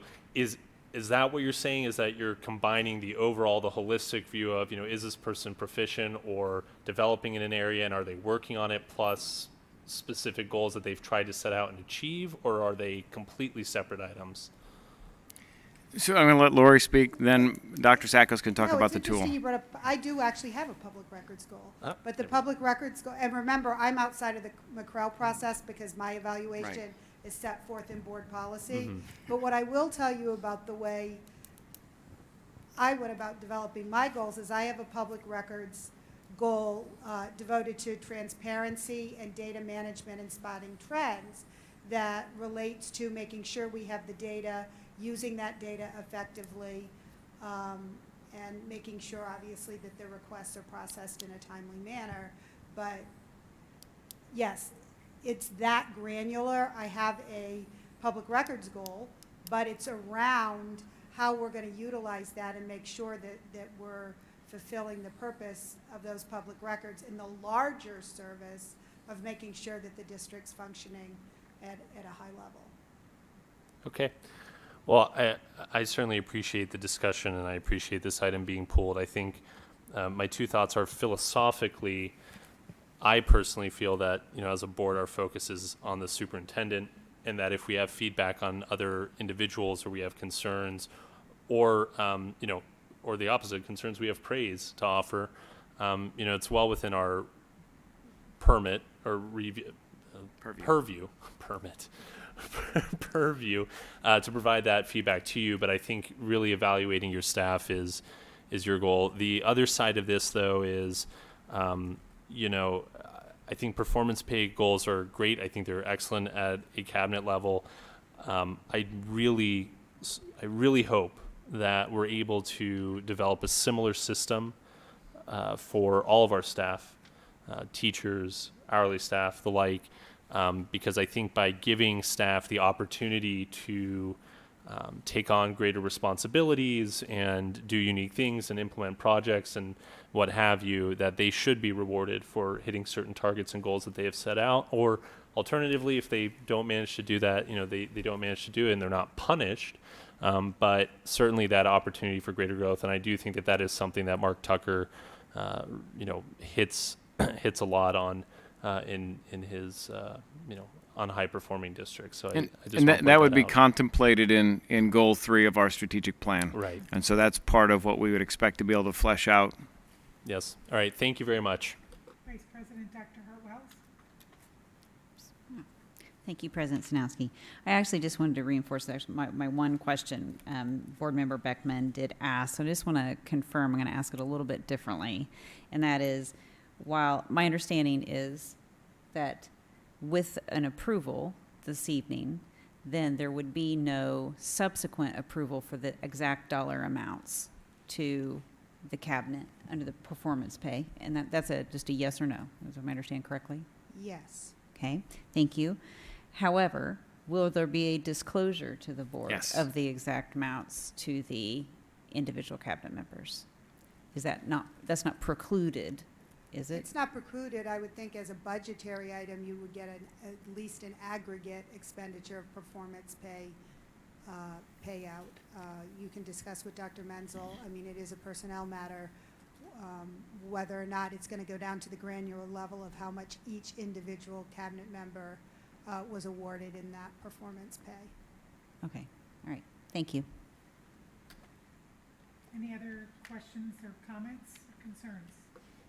Seeing none, I ask for a motion to approve consent agenda item 7J, approval of pay for performance plan for cabinet level administrators.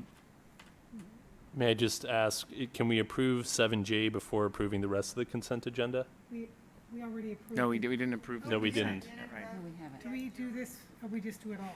So you do As 7J. amended. consent agenda first and then 7J. Okay. So 2 approvals, but Okay. consent first. I'm going to yeah. ask for a different motion then. It would be to approve our consent agenda As amended. as amended. So moved. Is there a second? Second. Thank you. So moved and seconded. All in favor, say aye. Aye. Aye. Motion passes 5-0. Now we approve J. Yes. Got it, thank you. And I look for a motion to approve 7J, approval of pay for performance plan for cabinet level administrators. So moved. Do I have a second? Second. Moved and seconded. All in favor, say aye. Aye. Motion passes 5-0. Thank you. Moving on to our action items. And our first action item is approval and revisions to high school planning guide for the 22-23 school year. Dr. Menzel? So there's no formal presentation, but we do have Dr. Dodds-Karen here available to answer any questions you might have related to the revisions that were made. We did share some Q&A response to the governing board earlier today. Vice President Dr. Hartwells? Thank you, President Sanowski. I just had a clarifying question. First, I want to thank you for your responses to the questions, which I did send during spring break, and it is perfectly fine that you didn't get to them during spring break. But I appreciate you getting to them in advance. And I'm not finding the exact language, but it was specific to, I just was uncertain about the answer. The honors physics first class, that Desert Mountain. I had asked in the prerequisites, it just said algebra, whether that meant algebra 1 or if it meant pre-AP algebra or both, and the answer was yes. So does that mean yes to all of those combinations? Yes, thank you for the question, Vice President Hart-Wells. The kids who are currently taking that class, being in their IB pathway, have actually already completed algebra. So right now, for the kids who are taking it, they will have already completed algebra. So the prereq is algebra 1, not necessarily pre-AP algebra, because that is offered in the high school, not in the 8th grade. Correct. Is that correct? Yes. Okay. And then my other question with respect to that class, I understand my kids both took that class, that it's typically offered in the 9th grade, because that's how Desert Mountain does their science pathway, is you start with physics, which is why it's called physics first. However, what if a transfer student comes in and wishes to, as sophomore, and needs to take physics, or wishes to take physics and not maybe one of the other science courses that are offered? Is that not an option? Because I ask about the 9th grade science standards, or how that course is developed, which is Or fine. what they're specific to what their pathway would be. I'd have Yeah. to follow up with like what a counselor's recommendation would be for the student. I wouldn't be able to answer that specifically. Okay, and the reason I'm asking, because I know that Desert Mountain has added an advanced physics course just recently in the last couple of years, and presumably you can't take that unless you've taken physics first. And so if a student didn't start out at Desert Mountain as their freshman year, they may not be on a path that offers more science, core science courses, as opposed to a person who did. I'd have to see Okay. students who have been in that situation, what their pathway has been. And we can certainly provide that to you as an Okay. example of a student who is coming in as a sophomore, and if they were needing to take the honors physics first. I do know that they have worked specifically with Scottsdale Community College because of the IB pathway and wanting to be sure that the kids could participate in that dual enrollment opportunity. So I can follow up Okay, and see thank what that you. might be for a student. Thank you very much. And I'll just comment, I had asked about the dual enrollment, if there was a goal to going forward to expand the number of dual enrollment science courses offered in the high school. And while I appreciated the answer was, well, we don't turn it away, but at the moment, maybe there's not a concerted effort to do that. And I would be interested in learning more of how much of a real lift that would even be to maybe double down a little bit more on dual enrollment, particularly in the STEM area in the high schools. And I appreciate that as well. To that point, we did reach out to Erin Shear from CTE, who does all of our dual enrollment. She did contact Scottsdale Community College. We have kids who have participated in over 1,500 classes for dual enrollment, and she was able to break down our students who are passing at an A, a B, a C, or a D, and very, very minimal. I think it was 2 kids had actually not completed a course for dual enrollment, but our percentages were very high. It was neat to see that. I think another layer to that too is teachers being able to teach, Yeah. and then having that syllabus be a parallel commensurate with the expectations of that dual enrollment course. Agreed, and that maybe that's something that we can talk a little bit more about in terms of offering professional development that for teachers that choose to do that, as opposed to as moving into administration, something to further their professional experiences, if interested. Well, and I think too, there's a natural pathway that we have coming our way because of, say, for example, Laguna and Navajo going through the STEM accreditation with Cognia, with a strong focus, with recently as a governing board approving the next gen science kits. A strong focus in our elementary schools is really laying that foundation for our kids to be prepared and very interested in those advanced science classes. So they aren't coming into it not being ready for it. They've been exposed to it. The habits of a scientist are being established at a young age. So I think we are creating some alternative pathways that we'll need to respond to as we develop further in the elementary and the middles. I appreciate that, and just thinking ahead and laying some infrastructure, some academic infrastructure. You talk a lot about K through 16, at least I do. And dual enrollment, to me, actually is kind of a 1.0, and I see 2.0 is some of our science, higher science curriculum teachers as dual appointments to the community college. Thank you.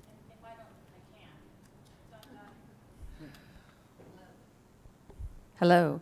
I'll just add to that Ms. Scherer and I did meet with Scottsdale Community College last week about dual enrollment, and they actually presented the opportunity for alternative funding sources to support teachers to take those additional courses to become dual enrolled. So that is a goal of ours, is to increase the number of dual enrollment offerings and also support our teachers for the needed coursework that they need to take in order to become dual enrolled. And I would venture to say that as we continue to work through our KPIs within our strategic plan, that we may see a heightened focus on increasing dual enrollment offerings. That's wonderful news. And just taking that, again, one step further, getting certified as dual enrollment, would there be any reason, and this is something to have a conversation with the SEC leadership, the new leadership coming in, to get adjunct faculty appointments to those teachers? Put that on the list. Thank you. Mm-hmm.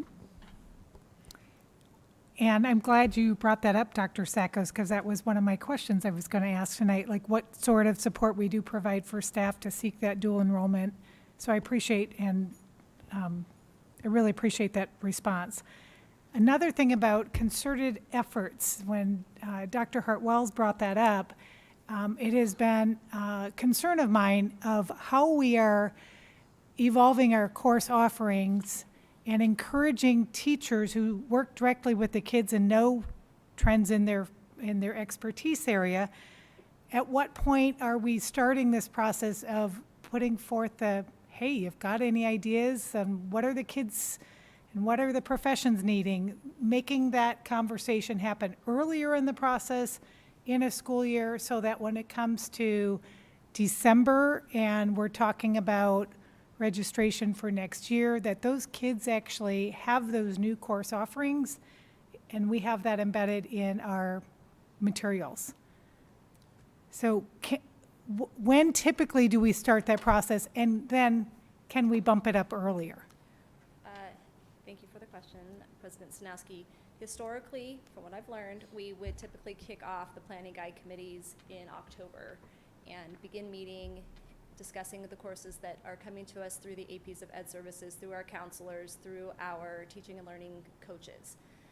They work directly with the campuses.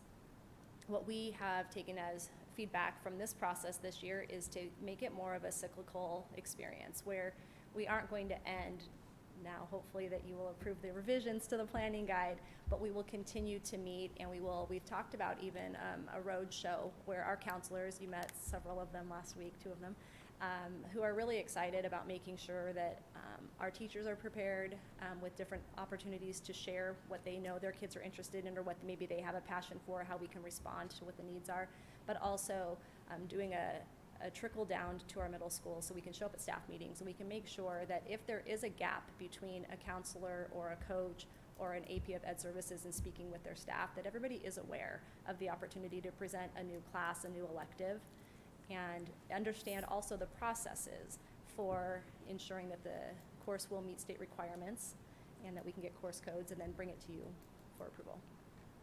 Excellent, thank you. Any other questions from the board? Seeing none, I ask for a motion to approve 8A, approval and revisions to the high school planning guide for the 2022-2023 school year. So moved. I have an approval. How about a second? Second. Well, you have to. So Dr. Hart-Wells approves and Board Member Greenberg seconds the motion. All in favor of approving, say aye. Aye. Motion passes 5-0. Thank you, Dr. Dodds, Karen. Moving on to action item 8B, second read and approval of revision to policy IHAMD, instruction and training in suicide prevention. So Ms. Bird will review the changes that were made and included in the board packet, and then open it up for conversation. I will do that if I can find the policy on the screen. So I took the feedback from the first read, and I did make some revisions based on that feedback. What you'll see in the black line of what's underlined is that's from the first read. That's the difference from the original policy and what exists. What's in red is what has subsequently been added for your consideration for this second read. It was a request to make sure that we're defining the quality of the programming that is being chosen to be presented. And if you scroll down, there were no changes to student identification cards.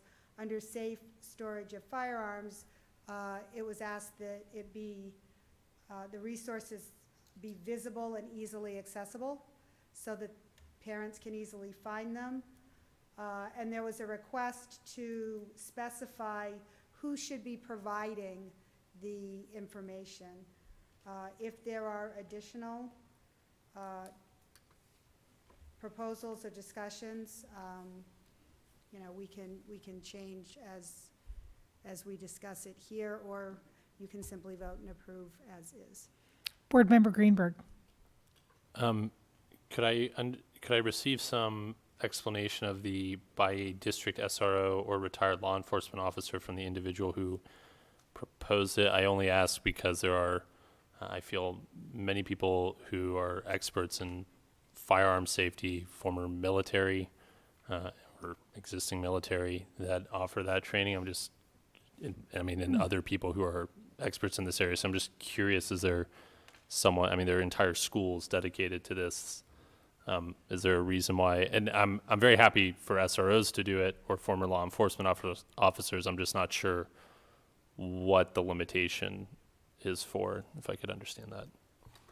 Well, part of what it was is when we were talking, remember we had the whole discussion about evidence-based and what is evidence-based and how does it apply? And of course you received the information from Dr. Menzel that a lot of the programming can't, although it may be effective, they can't in a study demonstrate that empirical indicia of an efficacy that we would consider, you would put on what works on the government website. So looking at our SRO and the IGA that was just approved, the thinking was that these are people that we have within our district that are uniquely qualified to deliver the type of instruction that we're talking about, and who would do it in a quality way, because certainly law enforcement would know about this particular area. Again, this is a proposal, it's a second read, and it's for you and your colleagues to determine whether or not that particular proposal meets your intent in revising this policy. No, I appreciate that. And again, I think it makes sense. I was just curious if there was a legal reason or another reason that other programs or individuals would not be used.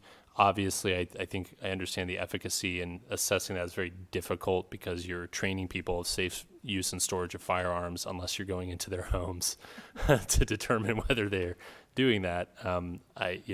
I'm not sure how the efficacy would work, but again, this is a policy and a proposal that I strongly recommend and support.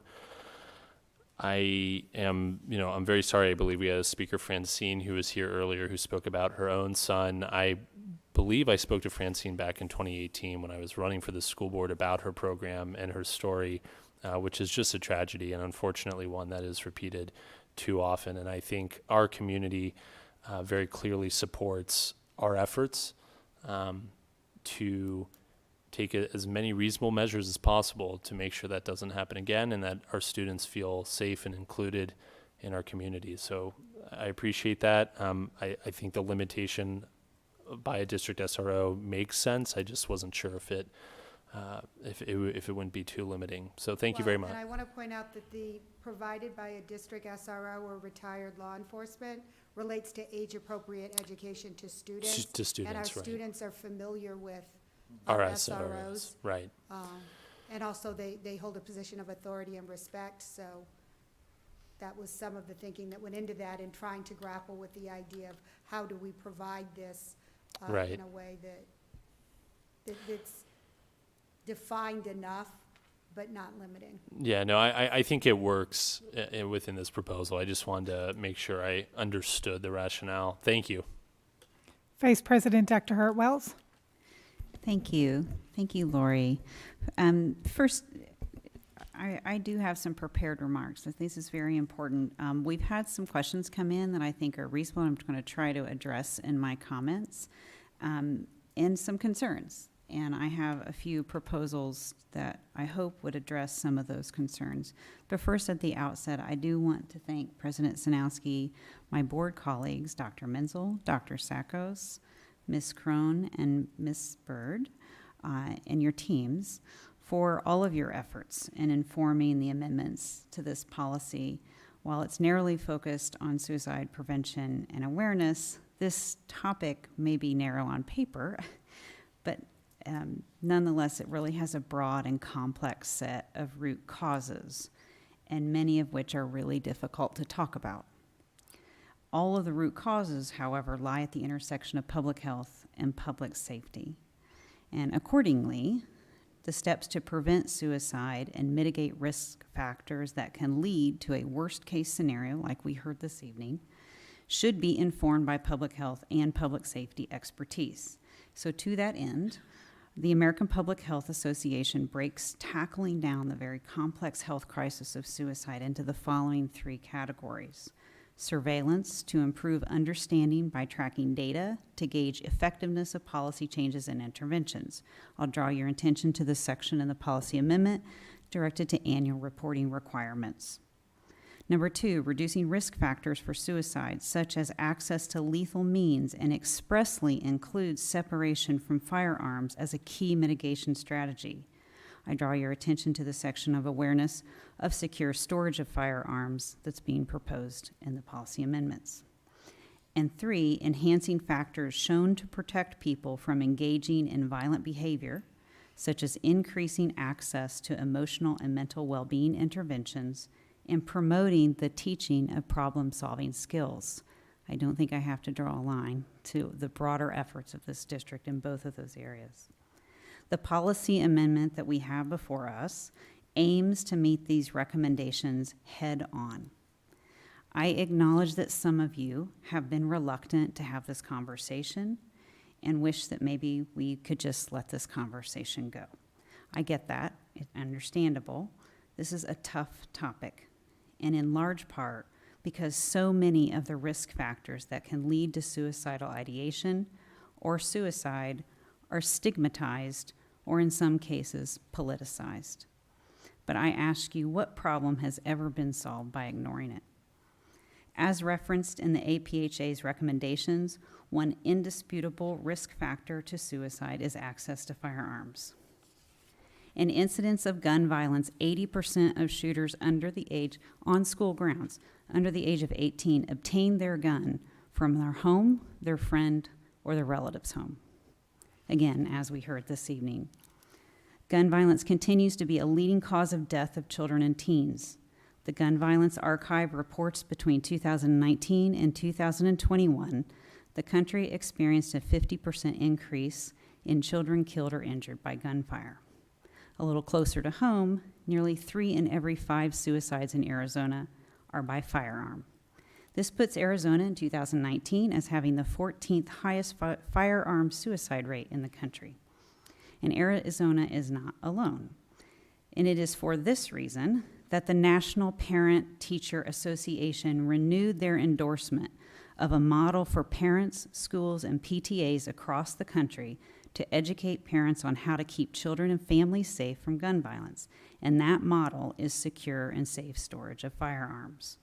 Like a secure lock on a playground gate, gun locks mitigate against dangerous situations. And like those secure locks on playground gates, secure locks on firearms are the responsibility of adults and not kids. Some questions have arose, understandably, about the dearth of historical research on firearm safety. There are intentional reasons for this, one of which is what is known as the Dickey Amendment, which prohibited the CDC directly and the broader federal government indirectly from supporting research that might lead to gun control. That barrier has been redefined a few years ago. However, because of that void, other organizations attempted to fill it with some successful and some unsuccessful proposals. And it is for that reason that the language drawn to efficacy is included in the second read. This is very important because requiring demonstrated efficacy ensures that any program that has demonstrated ineffectiveness or lacks efficacy or worse might cause harm isn't within the scope of the policy, whether that's directed to firearm or any other risk factor of suicide, such as being a victim of bullying in any form, physically, mentally, psychologically, or virtually. It's also the reason that the language identifying specifically who is qualified to provide the firearm safety education, which, as you can see in this policy amendment, is limited to trained law enforcement and SROs.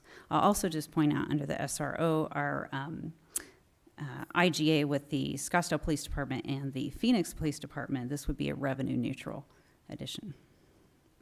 For similar reasons, I would like to propose the following language, and this is to define the metes and bounds of the intent and the scope of what the term firearm safety means.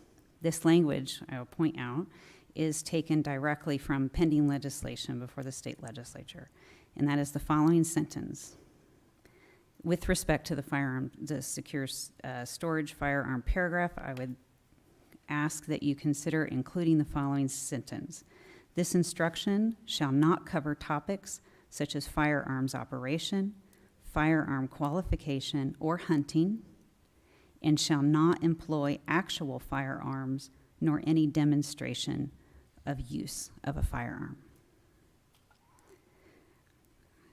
Independently, I also request that the following statement be considered for inclusion, and this is to articulate the intent of the governing board with respect to the policies, again, in large part because we're trying to define some things that are difficult to define.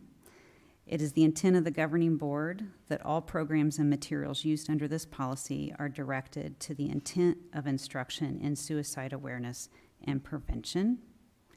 And while that might seem obvious, I think that in the implementation of the policy by the administration, there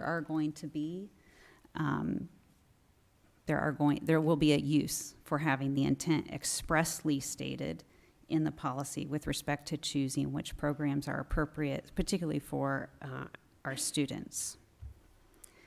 So taken together, I view the policy amendments as a small step in a broader effort to do better at meeting the challenges of our time for our students, for our families, and for our community.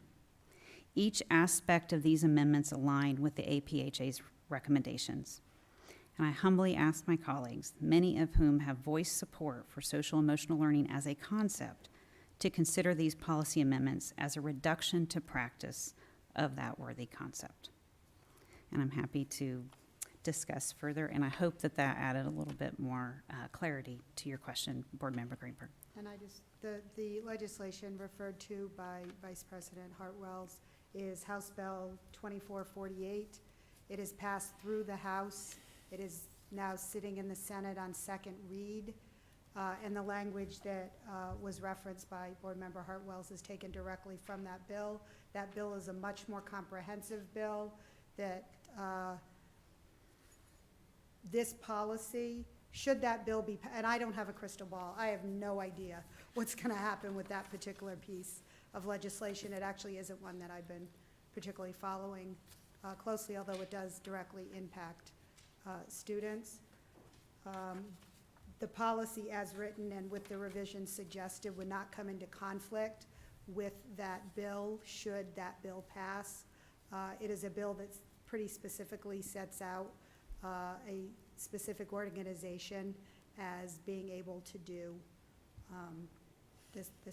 the firearms training. Thank you for adding. It is particularly in reference to perhaps the National Rifle Association's training. In fact, the National Rifle Association is mentioned, although that would not be the only provider. There are just certainly other qualifications that are spelled out in the legislation. Again, it is proposed legislation. It has not been passed. It hasn't even passed through both chambers of the legislature at this time, but I wanted to give you some background so you had some context and reference as to what Vice President Hartwells was referring to. Thank you, Lori. So with respect to the two sentences that I read, I also have a question, and I spoke with Lori earlier today to clarify my read of the language as proposed here, without the amendments that I just asked for consideration of, is an opt-out for students, meaning that students would automatically receive this training unless a parent or guardian chose to opt their student out. One consideration, and this was because it was raised as a concern by members of the community, is that perhaps this should be an opt-in as opposed to an opt-out. I leave that on the table for discussion. And again, the Board Vice President Hart was correct. The language is written, says with notice and parent or guardian written consent.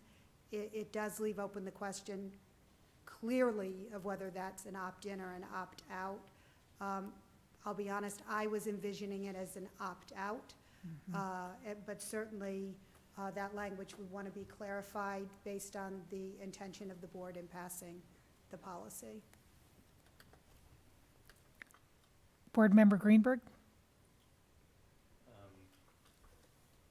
So with respect to the first recommended language change sentence taken from statute, I'm supportive of that.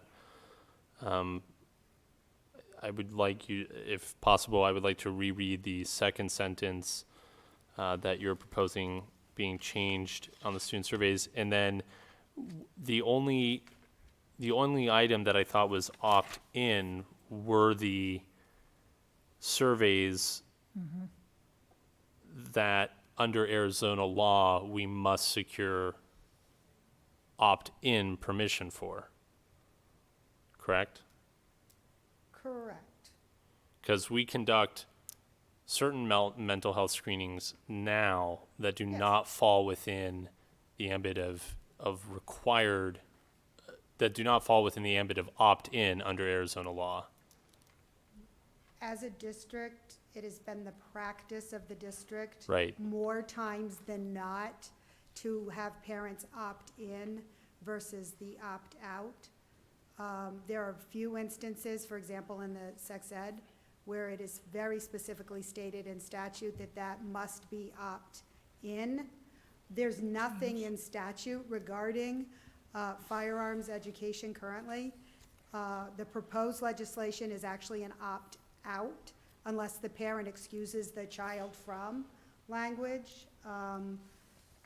But yes, surveys, and in some ways it depends on the survey as well, and the specific, whether it's a survey or a screener, whether, for example, the National Youth or the Arizona Youth Survey has kind of different parameters than, for example, the SEL screener that we used earlier to identify some of our at-risk students and provide support.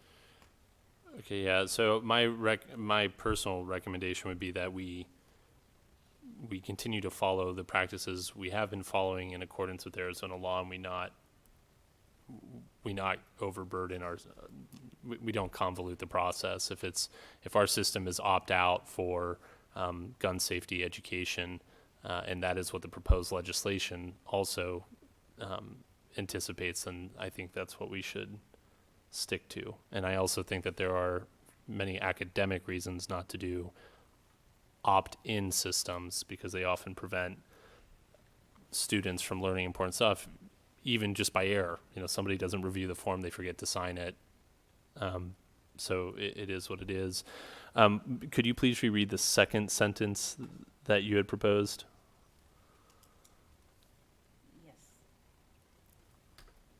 Yes. It is the intent of the governing board that all programs and materials used under this policy are directed to the intent of instruction in suicide awareness and prevention. Would we want to say suicide awareness, mental health, and suicide awareness and prevent? We're going to say. I was just tying it to the title. Yeah, to the title. Yeah, I think it's fine. I think both. I think both sentences can make sense in context. The title, and I'll just also point out the statutory language that is already in the policy with respect to providing suicide awareness and prevention training for school guidance counselors. That also tracks with that language. Yeah. That's why I used it. I'm supportive of that. Mm-hmm. Dr. Hartwells, I'd like for you, oops, I'm sorry. Go ahead, Board Member Beckman. I'm going to request that you read the first sentence again. Thank you. So, I appreciate this discussion. I'm one that definitely likes it being had. I have to say, it's unusual for me, these changes at the dais, because I'm someone that likes to read things in context in full and absorb them. That's why I appreciate the red lines. And so I'm going to ask you to repeat this again because anyway, please read the first sentence again. My pleasure, yes. The instruction shall not cover topics such as firearms operations, firearm qualification, or hunting, and shall not employ actual firearms nor any demonstration of use of a firearm. Dr. Hartwells, where are you recommending this be inserted? I'll defer to Ms. Byrd, but it seems to make sense to be the sentence that follows district SRO or retired law enforcement to students in grades K through 12, at least annually with notice.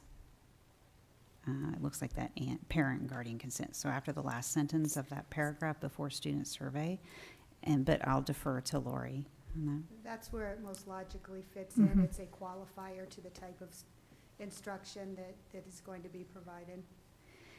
And then for the second sentence that I proposed, it broadly reads on the entire policy, so don't.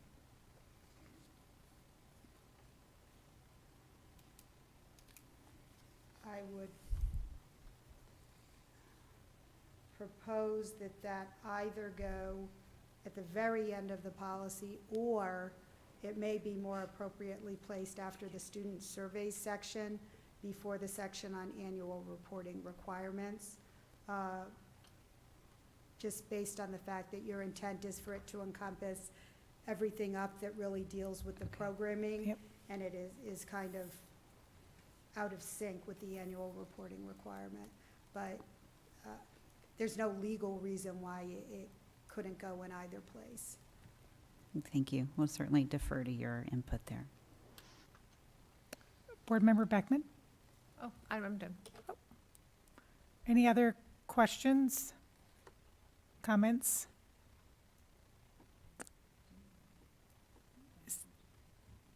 Seeing none, I would like to ask for a motion to approve 8B, second reading and approval of revision to policy IHAMD, instruction and training in suicide prevention, as discussed and proposed.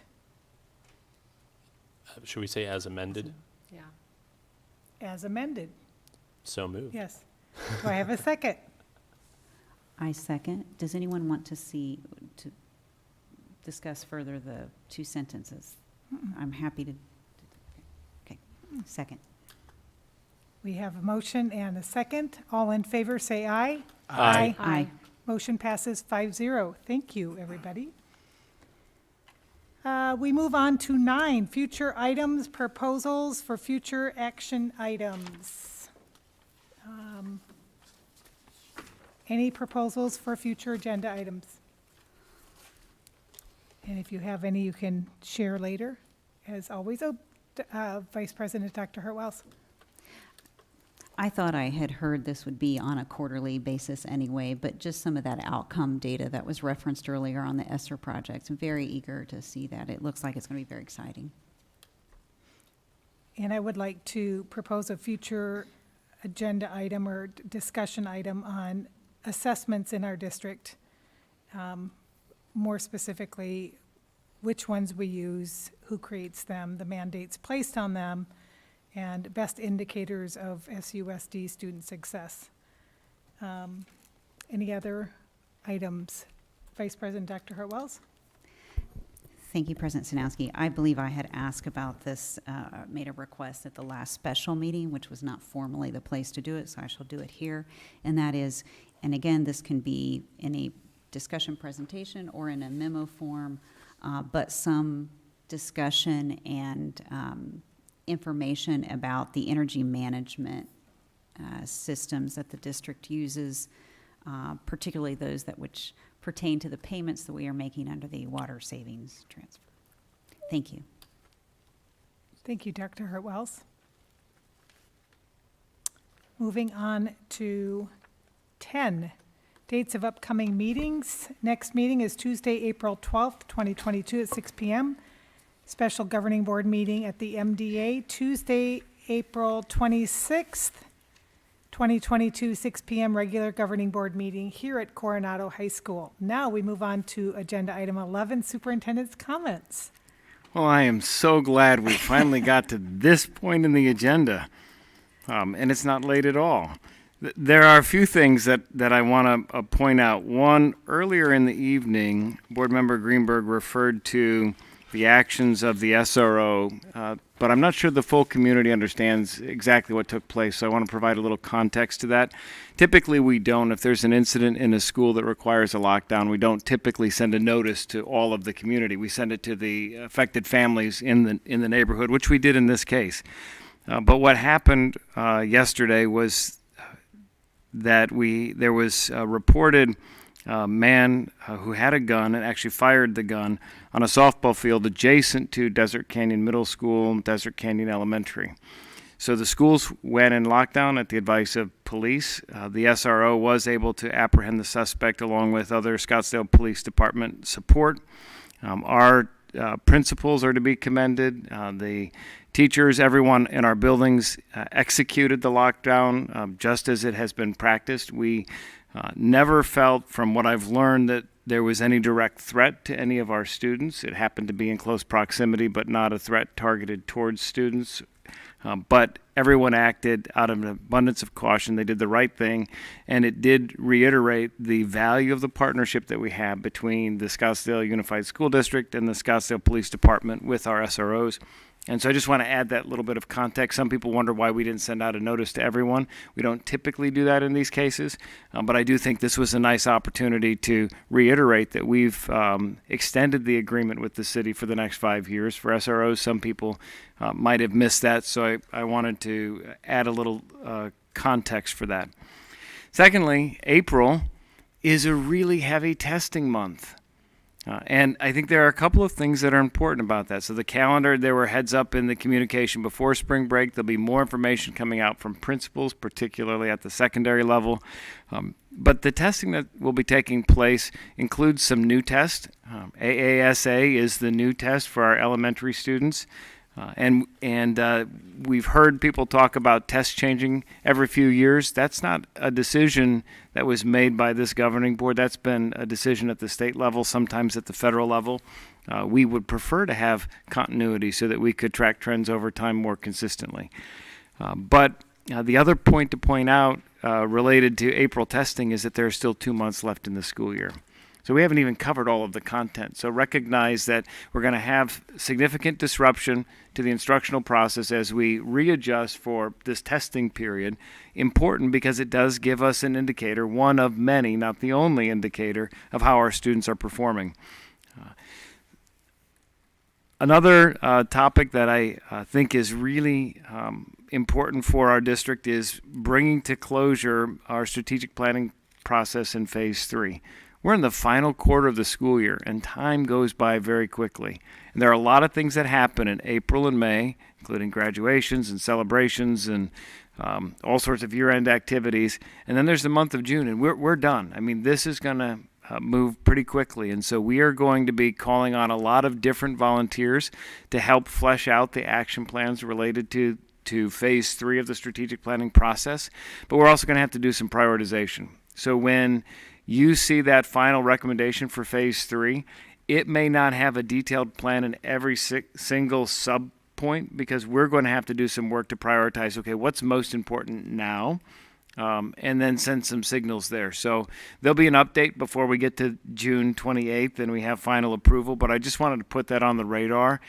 We've got a meeting next week with the smaller strategic planning design team for phase 3, and then I'll give you a written update on that. Another thing that's coming to closure is our meet and confer process. And again, there's a lot of work. It's very important, and it's happening at a time where there are a lot of other things happening. And so I just wanted to put that out there as something to be cognizant of with respect to how staff time is being utilized. One of the things that was mentioned tonight that I thought was interesting, and it dovetails with the district additional assistance and the ESSER, is related to the importance of technology, our one-to-one devices, how we utilize technology to advance teaching and learning, and how we capitalize on innovations that were required during COVID. So when we think about expanding Scottsdale Online, there's an argument for that and some conversation that we need to have in terms of what's the best model. But very few students succeed in a solely online learning platform. But there are many, many opportunities to utilize technology to have a hybrid learning environment that could capitalize on what students do benefit from using that technology and actually make the teaching and learning environment better for both teachers and students. So I think that with some of the questions that were raised tonight, it's a topic of interest for us in terms of how do we take that next step in enhancing learning opportunities for all of our students, utilizing the technology that we have and hopefully will have in the future. The final thing that I wanted to mention relates to how we use assessment data. So teachers do both formative and summative assessments. Every day they're doing formative assessments. Some are more formal than others, right? They're gauging what a student understands or doesn't understand, where they're at in terms of where they're expected to be at, and what kinds of supports might be necessary to help them get back on track if they're off track. Then we also have summative assessments that really kind of are capstone, helping us understand, okay, can you put it all together? Many times those assessments are done in a written format. Sometimes they're done in a high-stakes environment like the tests that we have that are timed, and you've got to be able to provide the responses within a particular setting. But there are other ways to do summative assessments that are just as valid. To your point about talking about assessments, a project can be really meaningful in terms of how a student demonstrates that they understand the content and then can implement that content in a way that's meaningful and relevant. So as we move forward as a district, if we're going to be world-class, it's not just about having the very best test takers. We want our students to be able to demonstrate their knowledge, but it's not about being the best test takers. It's about understanding the content in ways they can apply it to real-world problems with unknown solutions. And if we have our students prepared to do that, they will change the world. So I appreciate the opportunity to have that conversation, and I am grateful for all of the dialogue this evening, and hopefully this will be the end of the meeting. With that, I ask for a motion to adjourn this meeting. So moved. And is there a second? Second. All in favor, say aye. Aye. Motion passes 5-0. And this meeting is adjourned at 9:39 p.m.